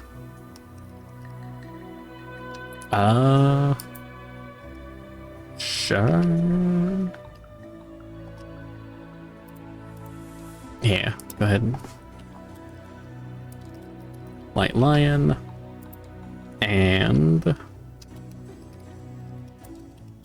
Screaming Antelope. Okay, damn it, I keep trying to...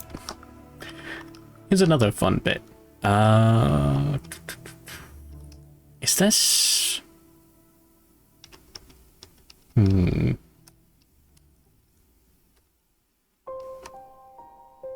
No.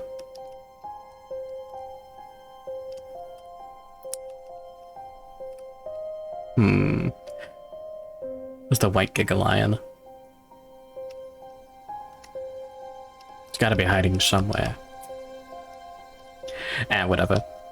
There's a little, like, milestone thing for the white Giga Lion. It's just, did you beat the white Giga Lion vignette? Which we did last Monday. And it just says, okay, cool. You can fight the white Giga Lion. I heard drugs. Fantasy crack pipe.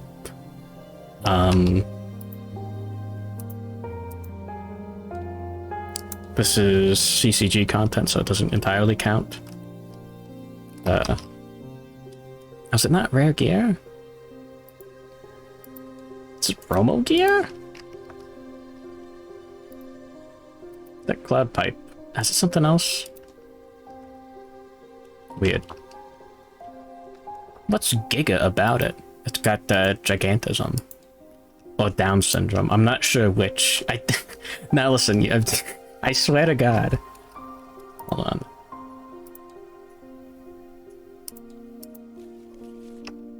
It's based off of that, yeah. It's based off of that lion. Like that. he's yeah. Whatever's wrong with that one lion. I'm not fucking with you.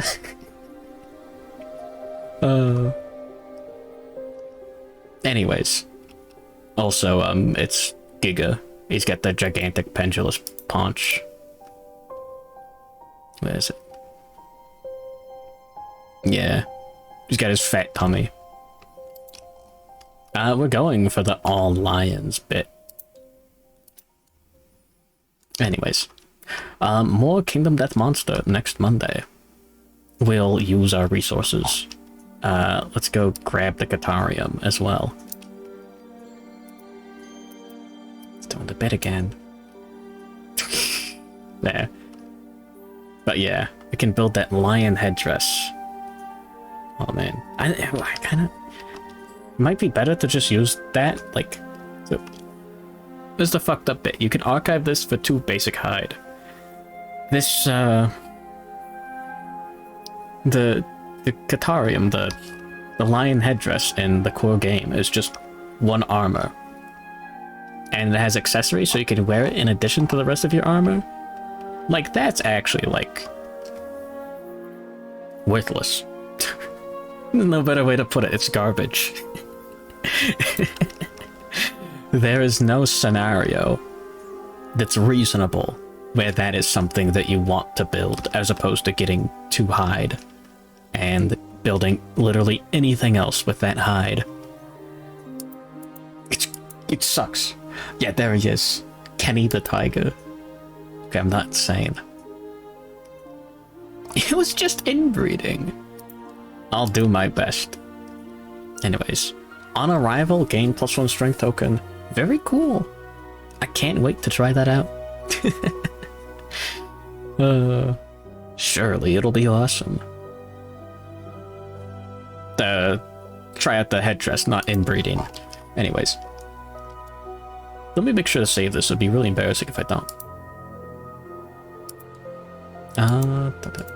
Anyways, hopefully in future sessions, I won't take over an hour on the Excel spreadsheet part of the stream. This is Lantern Year 2. There we go. It'd be nice to get like a consistent. Then we'll see. I don't want to like finish the campaign too early and then not be ready for the gambler's chest. Anyways, we did it, Luigi. We beat the Kingdom Death. Oh god, it's taking too long. I'll be right back in just a moment with the doodle segment. And I gotta go get some water. Get some more water, and get some more water. And get everything set up. I'll be right back.